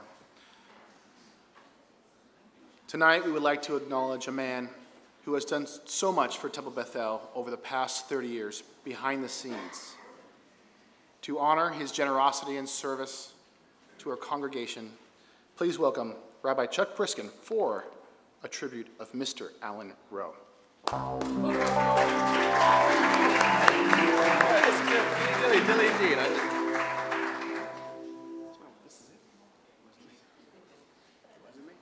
so darn thirsty. Excuse me. Hi, everyone. So I've been asked to share a few words about Alan Rowe. Now, this seems ironic because most know that Alan Rowe is a man of few words. In fact, when I think of Alan, the following lesson comes to mind. Shammai said, "Make your Torah study fixed, say little, and do much." Alan Rowe is a man who has made many contributions to Temple Bethel over the years. However, in true Alan style, what he does is behind the scenes. He has been the official or unofficial photographer at many a temple event, especially Torah Scroll-related programs. He has contributed his technological expertise and has helped us troubleshoot our computer systems and has given me advice countless times over the years. He has featured photographs of Temple Bethel and many of our children and adults in many of the Torah Ora educational books that are used in Torah scrolls across the country. He has printed, this is known to very few, but important to those who's known. He has printed on his oversized copy machine massive oversized calendars which have been enormously helpful for our annual calendaring meeting and which now the TBE will have to pay for will become prohibitively expensive. Sorry. He is one of our go-to grill masters, whether for our summer Shabbat services and barbecues in the courtyard, Shabbat across the peninsula or Purim, and he makes one great tri-tip. Alan has many a time talked his wife off the ledge, for which the rest of us are very, very grateful. Thank you. You see the theme here. Alan contributes much to Temple Bethel. It's that much of it is out of the public eye, but it's not out of my eye. He contributes quietly and unassumingly. He doesn't like being the center of attention, and I'm sure that my words right now are making him squirm just a little bit. I've spent much time with Alan and Debi, especially when we were neighbors in San Pedro. Many a night was spent sharing a nice bottle of wine or tasting something delicious that Alan made. And in fact, I and a very small group of others know that Alan can be very chatty and animated. However, like Sasquatch or the Loch Ness Monster, very few have truly witnessed this. In addition to all these contributions, Alan, you have most of all been the rock by Debi's side, a good friend to Karen and me and our family, a good friend to the temple, and one who has made many, many contributions, as I've said, many of which you here might not know about. Alan, we wish you well as you join Debi on her new professional adventure, and as you take Torah Ora on the road, continuing to help educate more and more younger Jewish students. We are grateful for all that you have contributed to our community and our lives, and we are all the more richer for it. Thank you, Alan.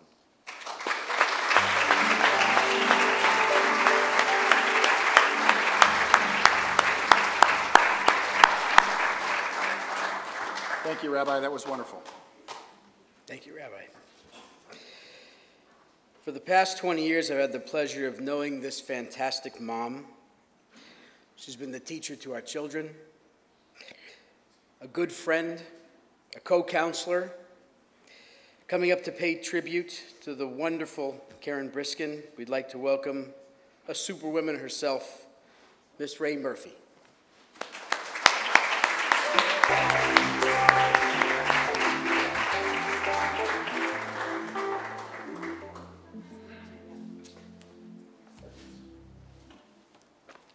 Okay, I'm going to try not to cry. I've got a tissue just in case, though. I've got, Terry gave me a bunch. So I'm honored to be speaking on behalf of our Temple Bethel family as we say goodbye to the Briskin family. But more specifically, I'd like to express our gratitude to Karen. Perhaps this phrase is passé, but I do believe that no man succeeds without a good woman behind him. And we know in this case that it's an amazing Karen. The balancing act of motherhood, career, and being a wife is a challenge, one that Karen tackles with grace, excellence, and style. Her support, strength, and independence has allowed Rabbi Chuck to be available to this congregation anytime we need him. In his absence, she has full charge of her 2 boys while juggling her career, doing all the things a mother does: dinner, carpools and homework, practices, play dates, and more. It's not all glamorous, but it is a necessary part of family life. When I first joined our temple, Ezra was a small boy and Avi was a tiny baby. They were beyond adorable. I'll never forget those luscious cheeks. Karen happily shared them with all of us, and we have been blessed to watch them grow up to the ages they are now. Karen has many roles besides mother and Rabbi's life. She has a teaching career which she puts her heart and soul into. She has been a substitute teacher in our Torah school, has taught Israeli dance, has served as a Camp Newman office manager, has coordinated family Shabbat dinners and onyx at the temple, was on the ECE committee, helped with the Women's Seder, and most recently she chaired the Purim celebration. Karen chooses to do things that give her joy and pleasure, and the Purim celebration showcased this. Karen is a generous person who seeks no special recognition or accolades for the work that she does. Her departure will leave an empty space in our hearts. However, I'm sure that Karen will take this cross-country move in stride and continue to be the best mother to Ezra and Avi she can be as they adjust to new schools and friends, and a consistent, supportive spouse to Rabbi Chuck. On a personal note, I will miss the many conversations Karen and I have shared over the years about teaching, and will forever hold in my heart sharing dinners on Erev Rosh Hashanah and Erev Yom Kippur with this wonderful family. Your generosity and hospitality have touched my heart in ways I simply cannot express in words. The friends you have made here will forever be with you. We will miss you, but wish you well in your newest adventure. Thank you for being part of our Temple Bethel family.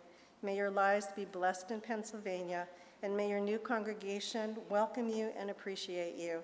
Thanks for being who you are, and for making a difference in our lives, and in the lives of Rabbi Chuck and your boys.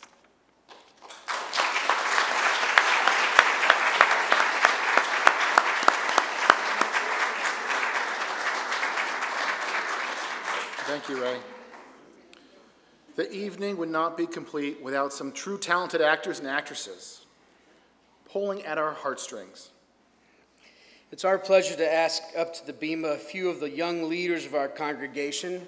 Please welcome the big shots, Ezra Briskin, Jordan Davidson, Zoe Davidson, and Avi Briskin.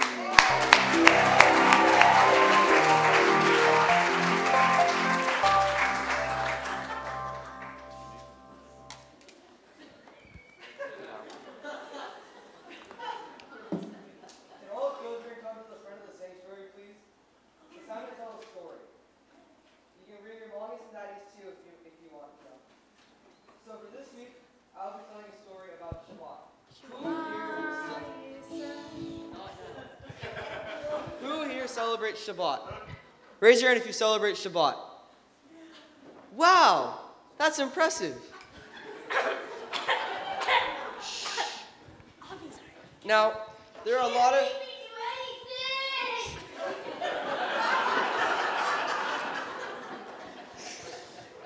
Now, there are many components about Shabbat. One of my favorite is challah. Who here likes challah? Candles, kiddush, challah, brownies. Candles, kiddush, challah, brownies. Yeah, Camp Newman. Now, another big tradition on Shabbat is to light the candles. Do you like candles? Do you like candles? Raise your hand if you like candles. I love candles, I love candles. Now, Avi, can you please tell me your favorite part about Shabbat?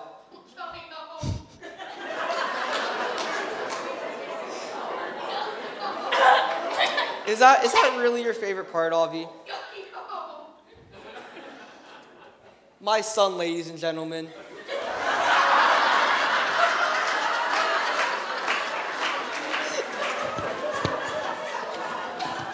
Now, Shabbat wouldn't be complete without singing Hashkivenu to my kids. So, Avi and Ezra, please come up to the bima.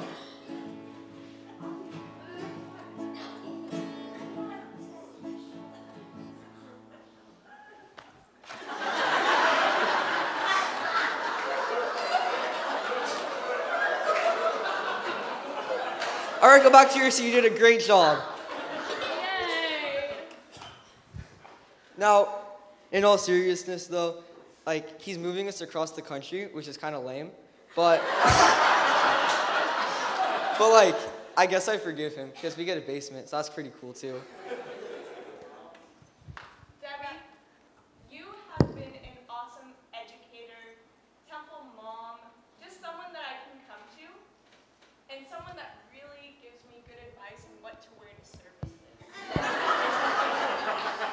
Rabbi, I think this whole congregation is going to miss you, and I'm going to miss you because I really wanted both of you to be here for my bat mitzvah, but I think we're also all going to miss the very long sermons. And thank you very much, Debbie, for every time she always catches me with my untied shoes. Thank you.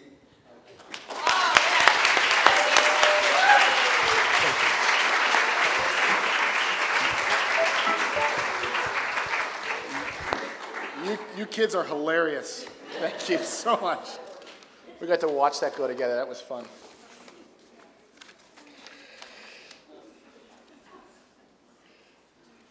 Next, we invite the chair of the evening, one of our past temple presidents, former educator, a woman of action, and one of my favorites. Your wisdom and poise inspires us all. Please join us up here, Miss Marla Schwartz.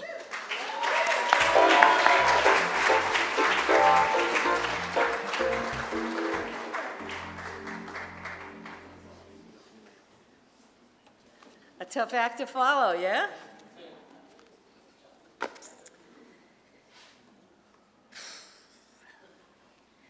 Debbie has been the Jewish inspiration to many of us as we pursued our own Jewish journeys.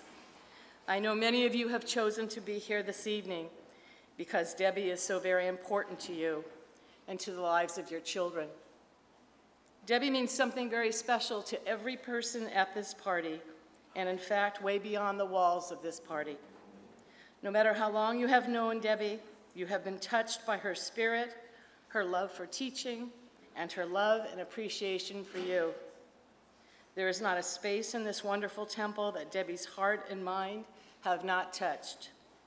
She knows every crook and cranny around here, and she was a big part in making our latest renovation such a wonderful success. She very well may have been the person who took you on your first tour of the temple when you first entered its doorway, or spoke to you on the telephone about your child's Jewish education. Debbie's working title is Director of Education and Programs, but we all know she is more than these words express. Sure, Debbie led our Torah school, but more importantly, she put our Torah school on the map just by teaching us the importance of its name. It's not religious school. It's not Sunday school. It is the fundamental principle of our faith. It's Torah school. Debbie isn't only our children's teacher, she is everyone's educator.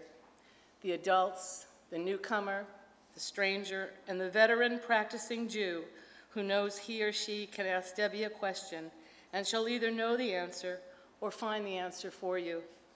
She never hesitates to enlighten and encourage all of us to learn and experience the beauty of Judaism, Hebrew, and Torah. Debbie's leadership in maintaining quality and well-run programs at our beloved temple exemplify the behind-the-scenes work she has done during her tenure here. Debbie never looked at the clock. Whatever hours it took to make sure our programs were successful, meaningful, and of a superior quality, she used those long hours, often long after dark, and often before anyone else had arrived at the temple. Debbie thought of everything and everyone's needs as she managed program after program after program. Nothing was left to chance, and nothing was left undone. Without a doubt, Debbie has been our superior Hebrew teacher, translator, and gift giver when it comes to learning Hebrew. I remember clearly the time when I could only find the shins in the Siddur during services, and I thought that would be it for me on my Hebrew learning journey. Debi encouraged me and made me believe I could do this Hebrew thing. She was right. Eventually, so many others and I could read along at Shabbat services and the High Holy Days too. And then there was the first time I saw the words that I could read on a painting in a classroom. Shabbat Shalom. I could read them. Perhaps that was the moment my Hebrew education began, and I began to study as much and as frequently as I could with Debi. Debi teaches Torah with the same enthusiasm and expertise as she teaches the Hebrew language. The squiggles on the pages came alive with Debi's teachings. She would lead us in Torah study way beyond the stories we were learning from the Torah. She taught us all about the intent, the meaning, and the purpose within the words and the impact Torah has upon our lives. The Hebrew words on the parchment come alive with Debi's teaching, and Torah becomes dynamic because of Debi's expertise. Debi's education and achievements are exemplary, and no matter how good all of her teachers must have been to produce this amazing student of Hebrew and teacher to all, quite frankly, none of them can possibly compare to the teacher she has been for us in our lives. Debi's Hebrew knowledge is remarkable, we can all agree, but I think most importantly, she always believed in us adults and in our children. Some of us were latecomers to learning Hebrew. Some of us were not the best students. Some of us had a learning challenge, and some of us knew a lot, but we all benefited from what Debi would teach us over the years.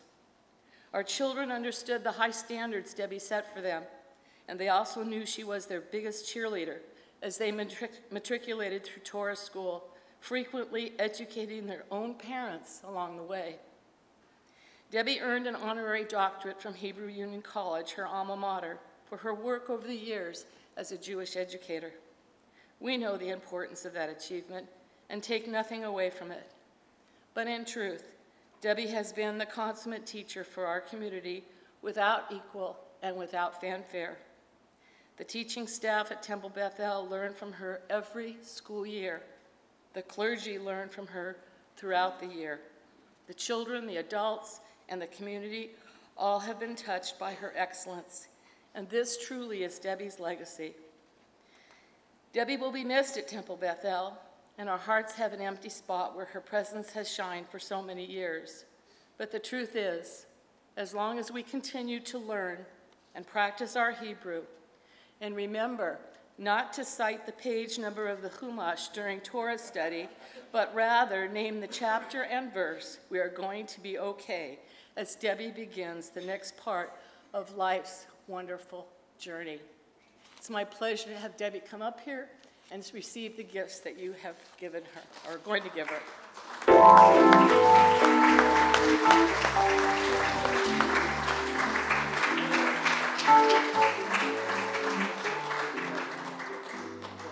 Okay, so can I some help? Yeah, let's do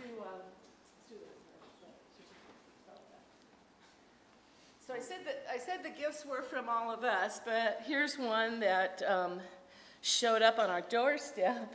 We didn't give it to you, but Janice Hahn did. Oh my goodness. Absolutely. This is a commendation for Debi Rowe in recognition of her service at Temple Beth El, and to the affairs of the community and for the civic pride demonstrated by numerous contributions for the benefit of all the citizens of Los Angeles County. This is from Supervisor of the 4th District, Janice Hahn.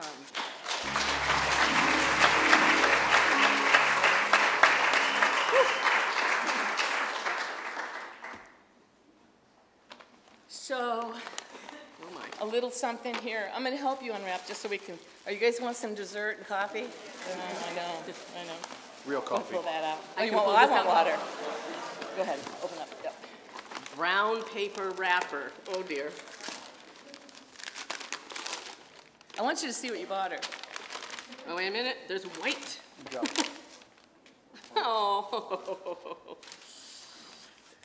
Framed in perpetuity. Alan and Debi's name tags.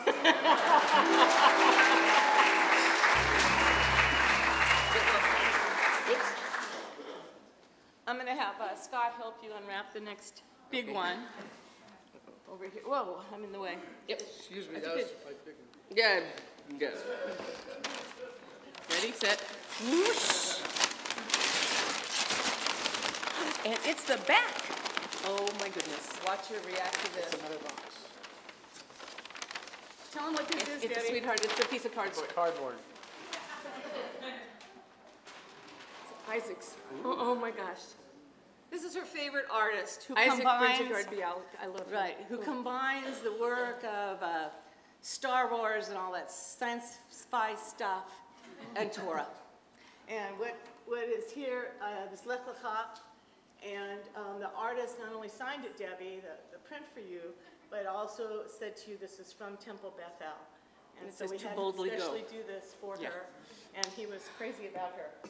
Oh, that's amazing. Oh no. Alan, we need another car to go home. That's right.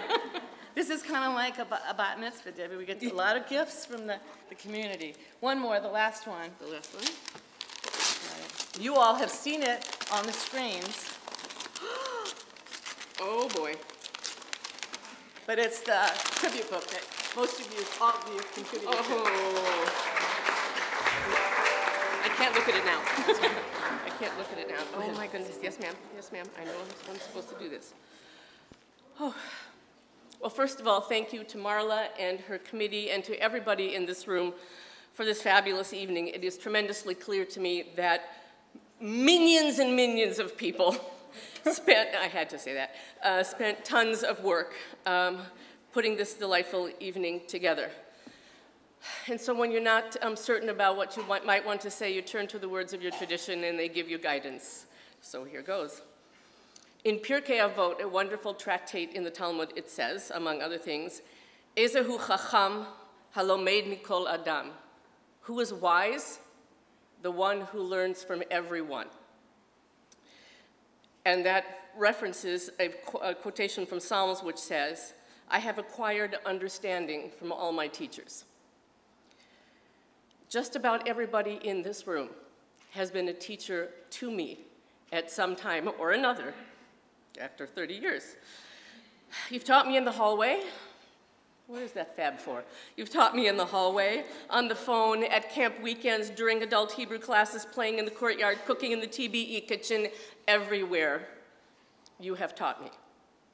The lessons that you have taught me are both large and small, embracing nearly every aspect of life. It's been my honor and pleasure to have learned from you over these last 30 years, both during the times I've been employed by the temple and during those 9 years when I was employed elsewhere but lived only 3/4 of a mile that way and was part of the Temple Bethel family. In the same verse in Pirkei Avot, it continues, Ezehu ashir hasameach bechelko. Who is a rich person? The one who is happy with one's lot. I have been abundantly enriched by getting to know the whole Bethel community, family by family. I've been welcomed, been supported, been hugged, been high-fived. As far as I'm concerned, it doesn't get any better than that. I have been made richer and happier for every encounter I've had here, from the littles all the way up to the great-grandparents. So thank you, every single one of you, for honoring me and Rabbi Chuck this evening, for the hugs, for the lessons you've taught, for the high fives, and for welcoming Alan and me throughout the years. Thank you.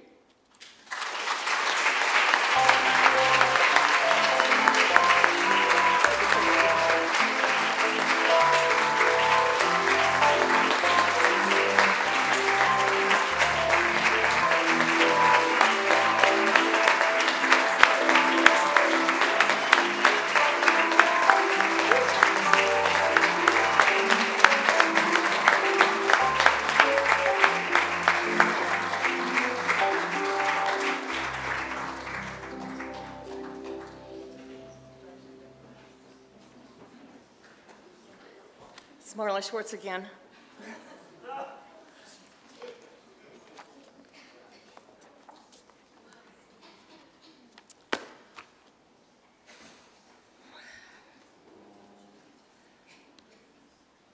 Rabbi Chuck, you have completed your bar mitzvah year here at Temple Bethel. And now you are spreading your wings to a new temple community that is eager to have you lead them, where they can experience a real mensch, a man who is a true blessing, a spiritual leader, and a new friend. I guess it's time for you to continue your studies and join your confirmation class in Bucks County, Pennsylvania. Find a rabbi, and you will find a friend. Find a rabbi, and you will find a friend. Yes, this is what happened here at our beloved temple with Rabbi Chuck. You came into our lives at a special time with the retirement of Rabbi David Lieb of blessed memory. It was in front of this congregation that he passed the Torah to you with the full knowledge that you would continue to take care of us. You would lead us to new ideas, you would provide strength as we journeyed forward, and you would make us better Jews. You gave him peace of mind as he relinquished his rabbinic work of 34 years to you, and as he managed the next 2 years of his life. And then, you led us in mourning his death. You helped us heal. You sustained not just this beloved spiritual home, but you elevated Rabbi Lieb's memory with honor, respect, and loving kindness. You were the example we followed as we continued his legacy here and created new legacies under your spiritual and rabbinic leadership. There's an exceptionally long list of what you have done and what you have meant to us here, and I will only be able to touch upon some of your accomplishments. But let me see if I can do you justice by recalling some of them. You taught us to love, really love Israel. You taught us to unconditionally love Israel like a parent loves a child, with a critical yet caring eye, with an emphasis on not just its survival, but its well-being during the good times and during the challenging times. And you taught us when discipline is necessary and not just blind acceptance of its actions. In other words, you wanted us to do our very best on behalf of Israel. You even took some of us there and turned our Jewish lives around for the better. You taught us to make a difference in the lives of those who suffer and who are less fortunate than we. You taught us our responsibility to welcome the stranger, to help the stranger, and to care for the stranger. You taught us by examples and not just words. Remember when you shaved your head bald to earn money for research to find a cure for childhood cancer? Remember your 100-mile bike ride to help fund a program to feed the hungry? Remember when you suggested we pitch in with money to buy Target gift cards to help the folks in Northern California who lost their homes in the horrific fires? In fact, you asked us to do this after several painful natural disasters. Remember when you let the students dump a tub of ice water on your head as a challenge to earn money to find a cure for ALS? Remember when you led the charge to build homes for those who were left homeless from the hurricanes in the South? Remember the times you built houses with Habitat for Humanity with several of our congregants? Remember when you marched with other Reform rabbis from Selma to Montgomery to make a difference in the lives of others who were denied their civil rights? Remember all the times you led us to help feed the homeless and support Family Promise? Remember taking our students annually to Washington, D.C. so they could learn about the importance of social action as Jews? Remember trekking to Sacramento to represent our temple in the Reform California movement to make a difference in the lives of those who are less fortunate than we? Remember the week you lived on SNAP money to feel what it is like to be food insufficient. I'm sure I could go on and on with more examples of your commitment to social justice and living Torah as a practicing Reformed Jew, but then I might neglect to recall all the fun you provided us. You have shot basketballs and kicked soccer balls with our children. You have played adult softball, and you have worn your sports enthusiasm for your teams on your sleeve for us to enjoy your most outspoken and enthusiastic behavior. I cleaned that up. You have displayed your spirit at Purim with your costume selections and your willingness to participate in what we were supposed to call acting. You and Karen opened your home to wine tastings and noshes that perhaps weren't so educational, but they were a ton of fun. And recall all the fun times when we learned in your sukkah, in your backyard, each year during Sukkot. Having worked alongside of you as temple president, my colleagues and I share our experiences during our tenures with you.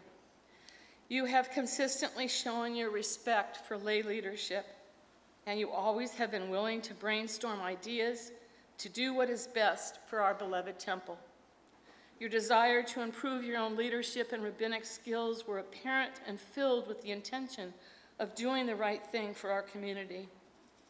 Temple Beth El's success over the past decade plus is a direct result of your collaborative style and your work ethic, much of which has been behind the scenes and perhaps only known to your temple presidential partner at the time.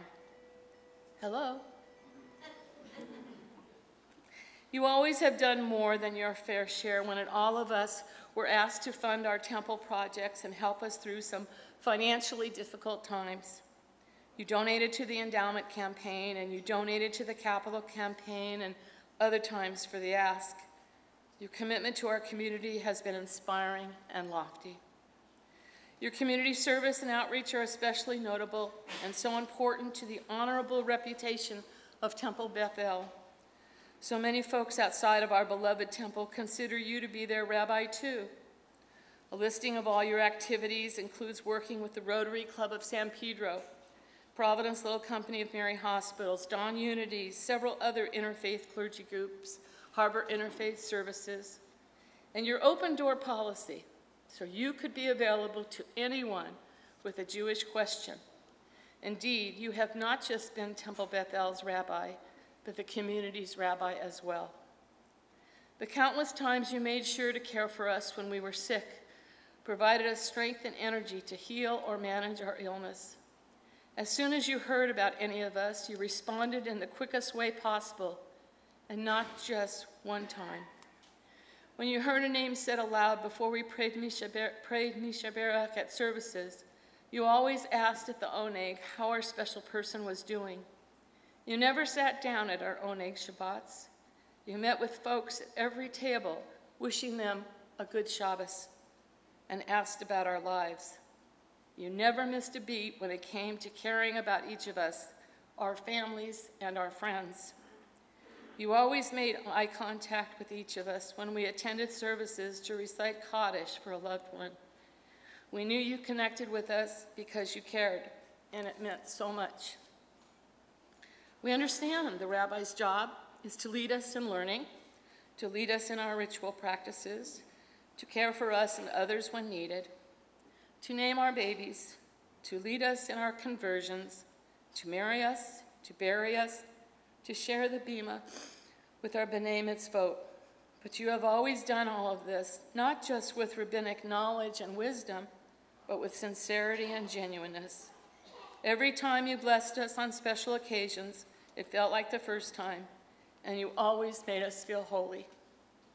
You have touched our Jewish lives beyond measure with your thoughtful, meaningful, and challenging sermons as you taught us about Israel, as you taught us how to pray, as you taught us Musar, as you led us at healing services, and as you made Torah on the trails on Shabbat a precious and endearing time between God and us. You taught and shared Torah with us with inspiration, wisdom, relevance, and warmth. It is truly bittersweet to say farewell to you. We're happy about your new job, your new place to live, and to raise your sons, and of course we wish you well. Selfishly, we would have liked you to have stayed until the end of your career. You have left an indelible mark upon our Temple Bethel hearts.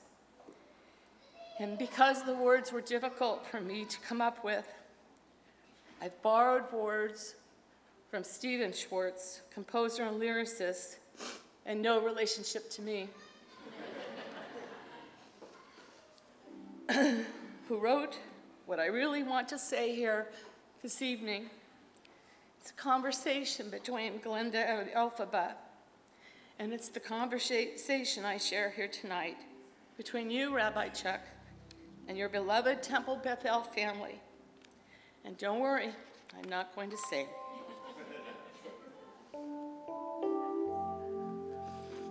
I've heard it said that people come into our lives for a reason, bringing something we must learn. And we are led to those who help us most, to grow if we let them, and we help them in return. Well, I don't know if I believe that's true, but I know I'm who I am today because of you. Like a comet pulled from orbit as it passes a sun, like a stream that meets a boulder halfway through the wood, who can say if I've been changed for the better? But because I knew you, I have been changed for good. It well may be that we will never meet again in this lifetime. So let me say before we part, so much of me is made of what I learned from you. You'll be with me like a handprint on my heart. And now, whatever way our stories end, I know you have rewritten mine by being my friend. Like a ship blown from its mooring by a wind off the sea, like a seed dropped by a skybird in a distant wood. Who can say if I've been changed for the better? But because I knew you, I have been changed for good. And because we knew you, we all have been changed for the good.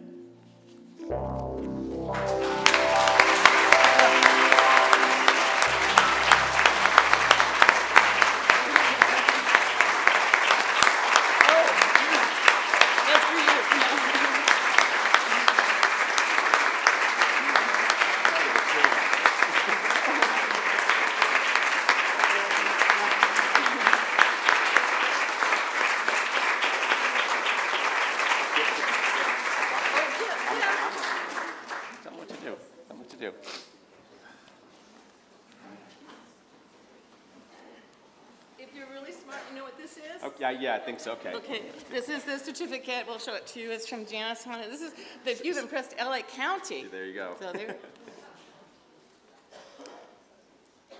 And there's a story behind this. You probably can guess what it is, but go ahead and pull it out anyway. All right. Be surprised now. Okay. Oh my. Oh, our name? Oh. I was looking for my name tag tonight. So the story behind this is, of course, I couldn't find Ezra's, and he said, yes, I lost it 2 or 3 years ago. So I said, okay. So Carrie and I worked our brains out, and the magician that she is, we ordered another one. I had to pay double for it out of my own money. You didn't pay for that? Thank you. And so on Ezra's first job, he owes me $9.50.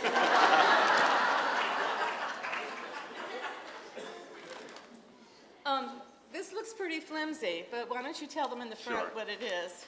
So Marla had asked if there was something that I would like for my library, and there was a collection from Samson Raphael Hirsch. It's a 7-volume collection of Torah and commentary that I've been wanting to have for a while.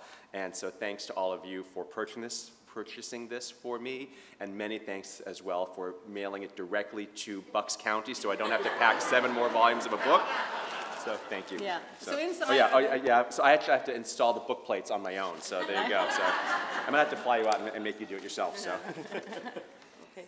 And you'll know what this is, right? Quick open. Right, yeah.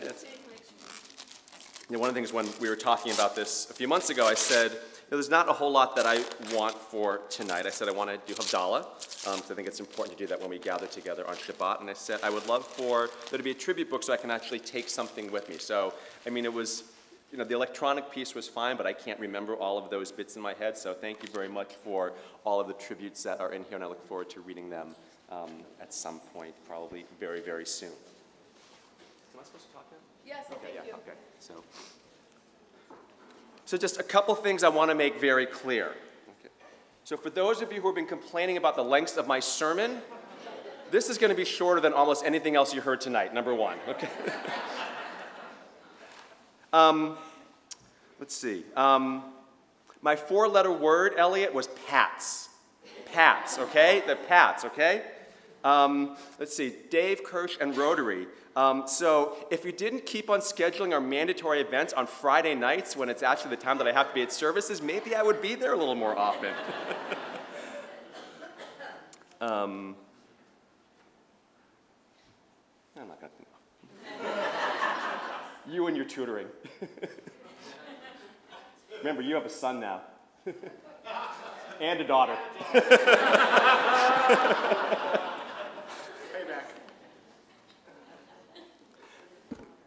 And you might actually find this surprising for someone who does what I do. I actually don't necessarily like being the center of attention, so kind of being deliberately in the front row and being able to focus everything up here was a little bit better for me. And also, because my friend Mark Newman is here tonight, I know that I should keep this short. However, I never listen to Mark Newman because, after all, I am a rabbi, and when you say speak for 3 minutes, I automatically hear 6. So anyone who reads my bulletin columns and weekly emails know that I tend to gravitate towards the we rather than the I. But tonight, it's a little bit about me and Debbie, and so I'll take a little bit of privilege here. I want to talk a little bit about some of the things that I'm very proud of, and people have mentioned this before.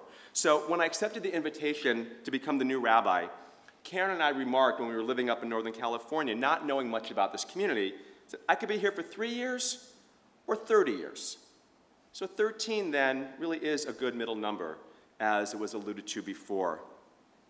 13 years is long enough to make a difference in your lives, to make significant improvements, to develop significant relationships, to watch a generation of children grow up, including mine. However, 13 years isn't too long to become complacent. So if I've done my job well, most are sad to see me leave, while for a few, July 1st can't come soon enough. When I visited the Diaspora Museum in Tel Aviv during my first year of rabbinical school at Hebrew Union College, I came across this quote from Rabbi Israel Salanter, which has oftentimes guided my rabbinate. He writes, "A rabbi whose community does not disagree with him is no rabbi. A rabbi who fears his community is no man." To be a rabbi oftentimes means taking positions that some may find disagreeable. A rabbi who is reluctant to speak out and stand up for what he or she believes in the eyes of Salanter is no man or woman. I hope and pray that in your eyes, I have been a rabbi and a man, confident in my positions, not afraid to challenge, question, or even agitate along the way while being respectful of different opinions. One of the things of which I am most proud is having maintained friendships with many who hold different perspectives than mine. We agree to disagree and then still share a glass of bourbon together. I hope and pray that in your eyes I have been authentic, walking the walk while talking the talk. I've always endeavored to think big for this small synagogue. One of my initial priorities 13 years ago was to transform the synagogue that was still operating like a mom-and-pop operation into a more sophisticated, small nonprofit organization that it is, and that with the help of extraordinary lay leaders throughout our time. I'm deliberately not singling out people here, but for this particular piece, Elliot Swartz and the great business acumen that he brought to my thinking earlier on in my tenure is something that really, I think, helped make this congregation that much stronger. So thank you, Elliot. Another priority was to raise our profile beyond the South Bay. My work and the work of generations of synagogue leaders have helped us become recognized regionally and yes, even nationally as the little shul that could. Because what you might not know, and others in the larger movement you need to tell you directly, and those of us who go to URJ biennials hear this, synagogues our size don't enjoy the level of staffing that we do. Synagogues our size do not have $3 million endowments that help to sustain this congregation for many years to come. Synagogues our size do not provide the amount and quality of programming that we have provided for the last 13 years, and I imagine the years before as well. From where I stand, I believe that despite some small challenges that we face, our future indeed is very bright. A new rabbi and a new educator will bring new ideas which should re-energize the congregation, building upon many of the successful learning, worship, justice, and artistic programs we already provide. I, for one, am excited to see where new leadership can take Temple Beth El for the next generation. Our sages teach in Pirkei Avot, the collection of the Mishnah that Debi quoted from earlier. Our sages teach, and I'm glad it's not the same quote. This is actually really amazing. All of us who have quoted Pirkei Avot tonight, there's been no repetition, which I think is pretty extraordinary since we did not compare speeches. Our sages teach, Lo alecha hamlacha ligmor. It is not upon you to finish the work. V'lo ata ben horin lehivatel mimena.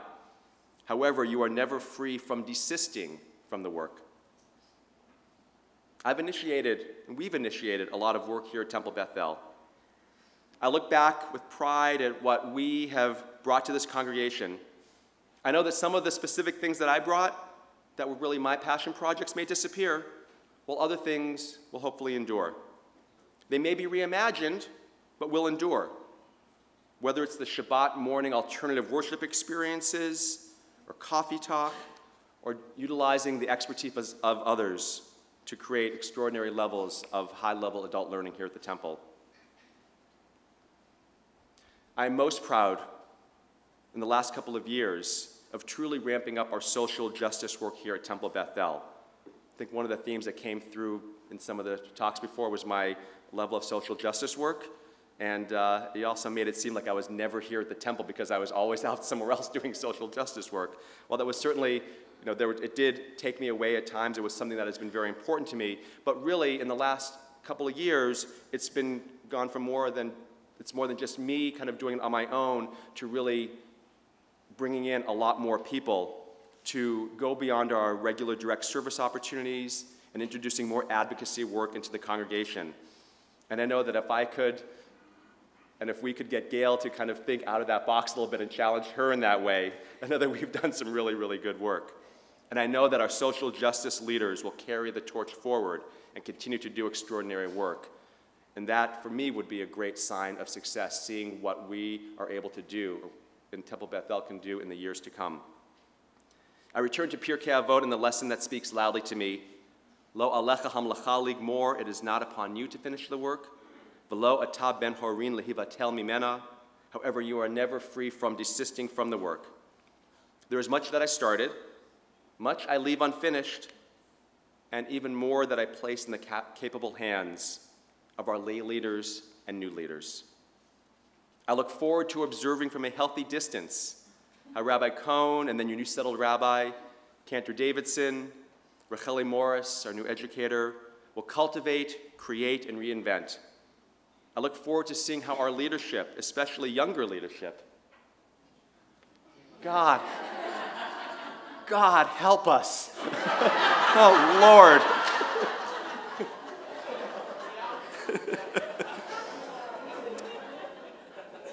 Where's Rachel, Donnie, and Carrie? I look forward to seeing how our younger leadership,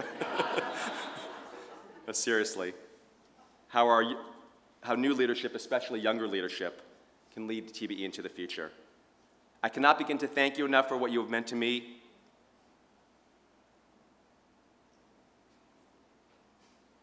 To Karen, Ezra, and Avi for these past 13 years. Our boys have grown up here. I've grown to my rabbinate here. Karen has taught an entire generation of children at Rancho Vista Elementary School here. This has been our home and will always remain a treasured place for us. And it's amazing to see how your own son perceives you to be when you're on the bima. As we prepare to bid farewell to Temple Beth El in the South Bay in a few weeks, know that I will always carry TBE in my heart. And I won't say goodbye. Rather, the traditional greeting of farewell in Hebrew is lehitraot, the common phrase that means until we meet again. Because I know that as long as TBE is here with these wonderful people that I have come to know and love, as long as it is 32 degrees in the middle of winter in Bucks County, Pennsylvania, I look forward to coming back home for visits in the years ahead and for you continuing to be a part of my life and our lives. So thank you very much.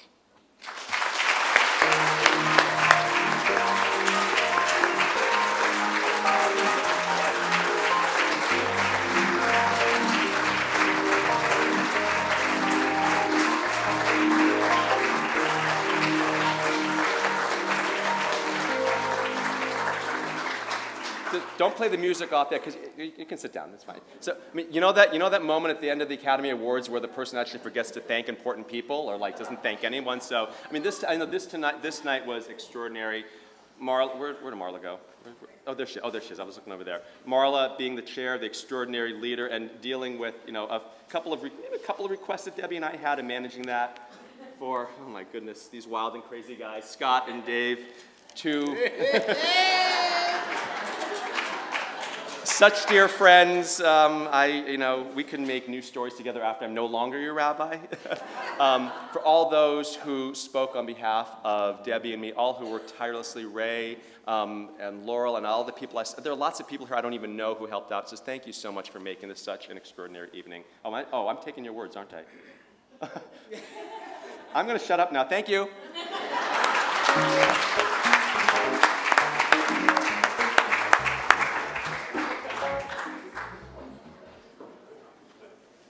I'm back. It's brief, but it's so important. It's what Rabbi Chuck was beginning to say to you. That was my job here, to tell you, yes, it truly takes a village to make this amazing evening happen. And I want to thank everybody. Carrie and Shoni for all their expertise at RSVPs, table organization, and so much more regarding logistics. Laurel Perry, wherever you are, she did the centerpieces with her children, and just amazing what she did. Cantory Lawn for setting up the babysitting, the music for the evening, and setting up the PowerPoint so you could see the tribute book on the screens, which you really couldn't see because it was too tiny. Ergo, the books, we bought 3 books, one for Debbie, one for Rabbi Chuck, and the 3rd copy will remain in the Moadon, the community room. So every time you come to services and events, you'll be able to peruse it. Andy Kaufman, Bunky Victor, and all their associates for organizing and hosting the bars. All the TBE bakers, if they were, some have left, but some of you are here, all the TBE bakers, you are in for a treat right now. They provided the desserts that you're going to have. For Adam and Ron, who are our custodians, who just go above and beyond. Yeah.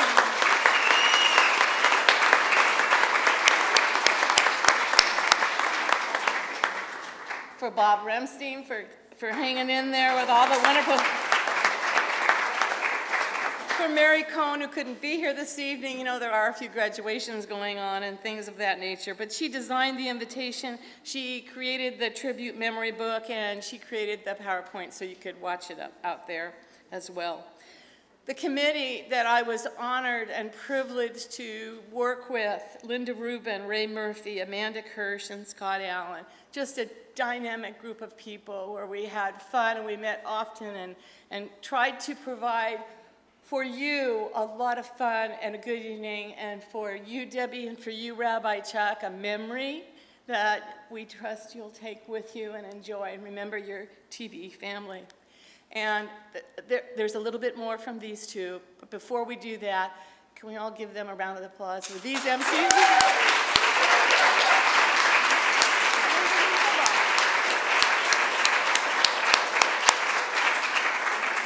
one thing you learn in leadership when you're a chair of a committee, you just pick the right people and you let them go. And that's what happened, I hope.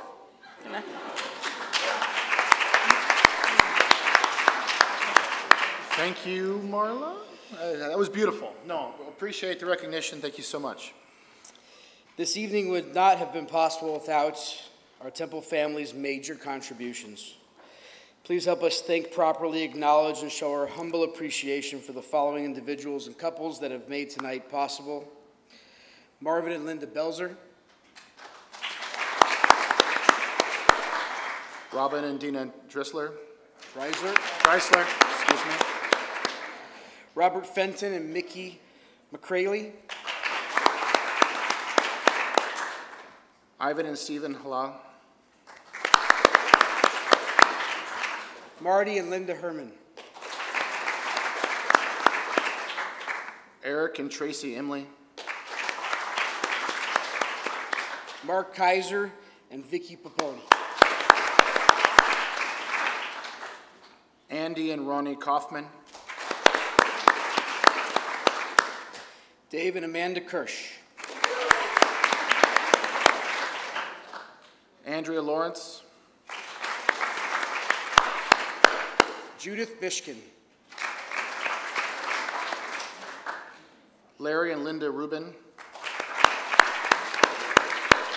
Gloria Shack.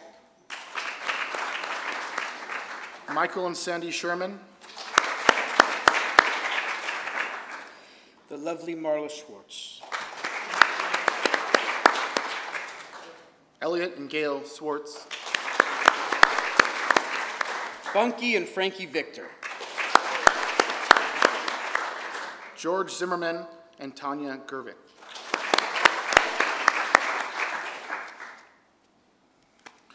We start a new chapter July 1st as a community here at TBE.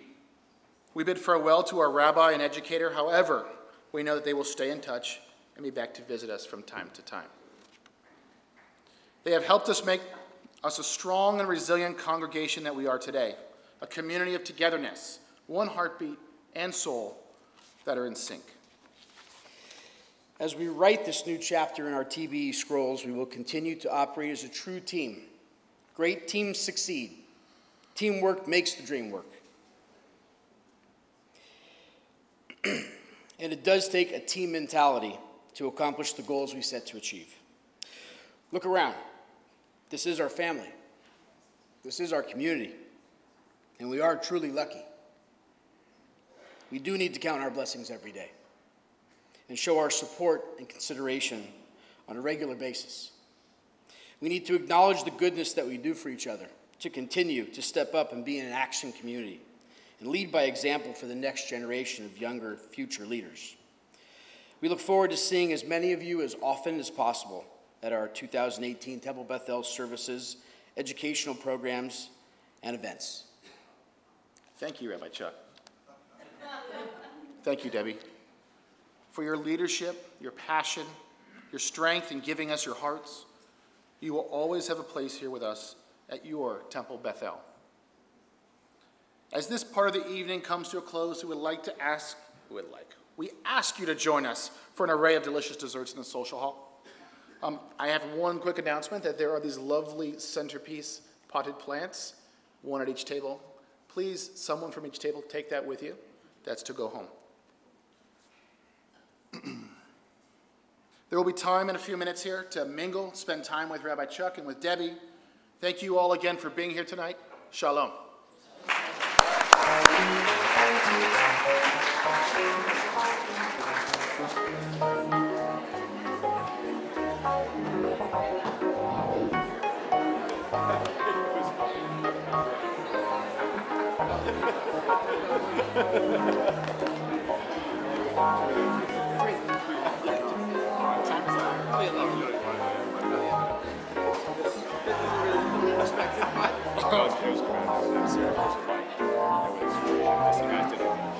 I would announce to everybody right now that you can't take two people that have done so much to put it into a short period of time. That is true. That is true. There was like, this is, Do you own this or did you buy? Where did you find We this? rent this. Oh, perfect. Okay, good. Actually, that must be really fun. I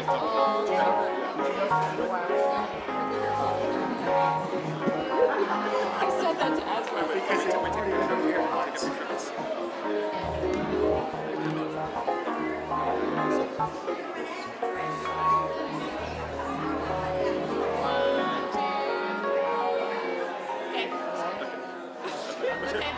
Wait, so who are you tutoring? Do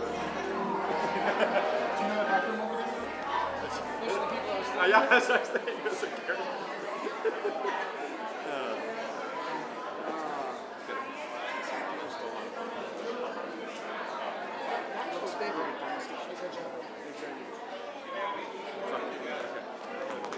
Let's go get together? Okay. I want you guys with your wives.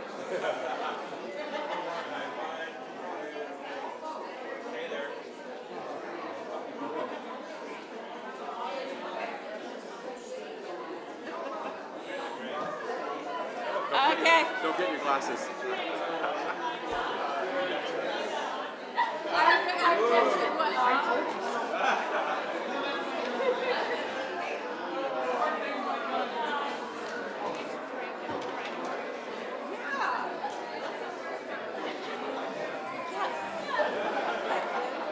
Have you seen this before?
Fenway Park from middle school. Super exciting. When I, for night for graduating seniors, I was announced to school. University of Fenway. That's the joke. A couple people got it. Then he had to explain it.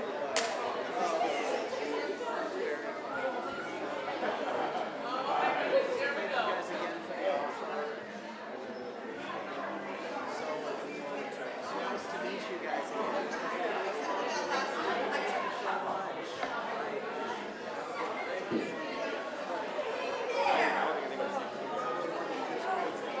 We're staying for a drink. Yeah, seriously. Glad we're not having an after party. Oh my goodness. I have to say a couple things. Yeah. First of all, did all the people here, did you give them their letters from, whatchamacallit? Before confirmation? I was actually cleaning out some files, and actually I found a bunch of things from confirmation from other places. I have some letters, but you got yours, right? Yes, I did. You might be getting another one from a couple of years ago, too. Okay, that's what I'm thinking, because I remember there was another one. I'm going to be sending that out before I leave. 8th grade. I think something like that, yeah. That's funny. Who made this? It's so cute. That's the first time. Where am I? Well, yeah, it was funny because when Michelle told me that was like, I got to use it.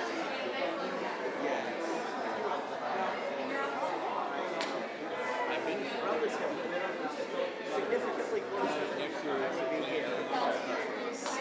Yes,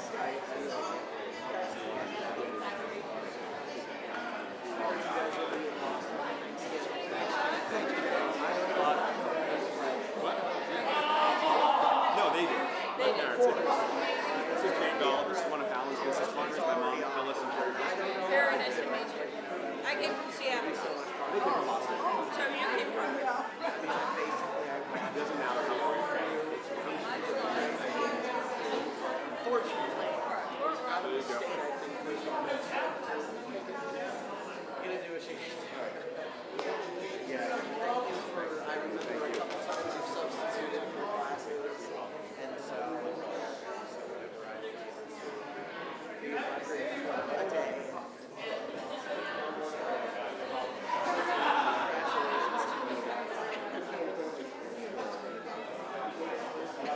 Yes, yes. A lot of it.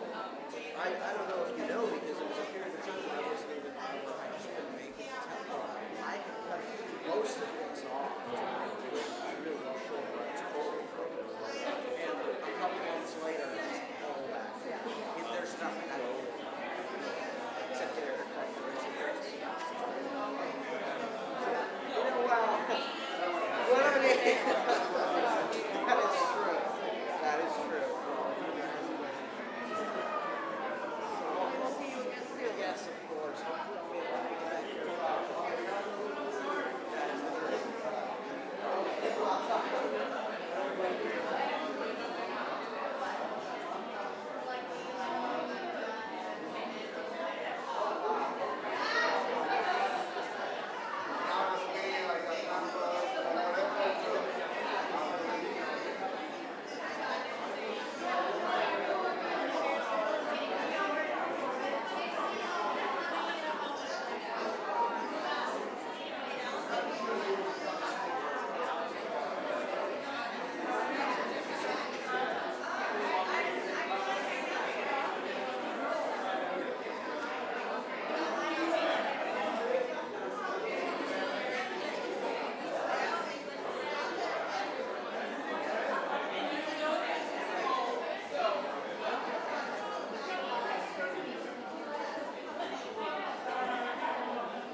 Rabbi's on move, yeah.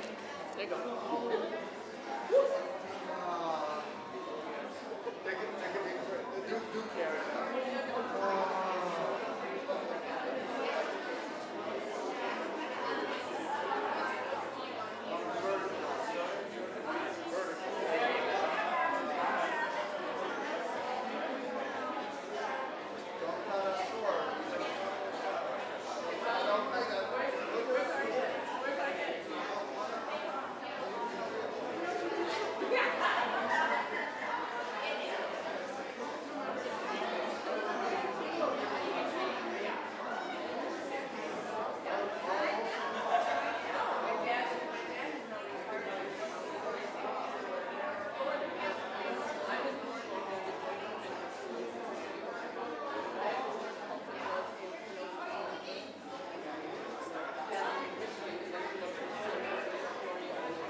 cleaning up the tissue.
Oh, thank you.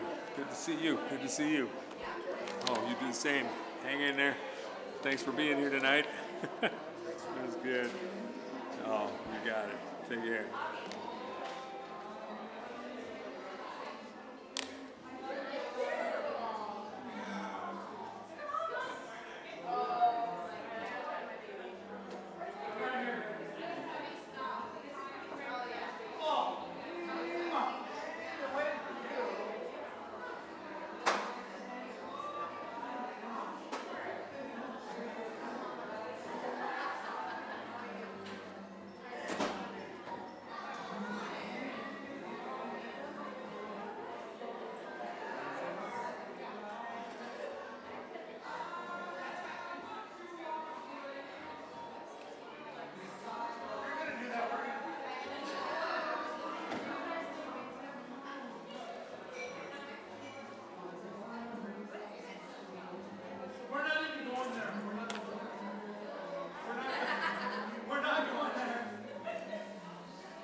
getting these?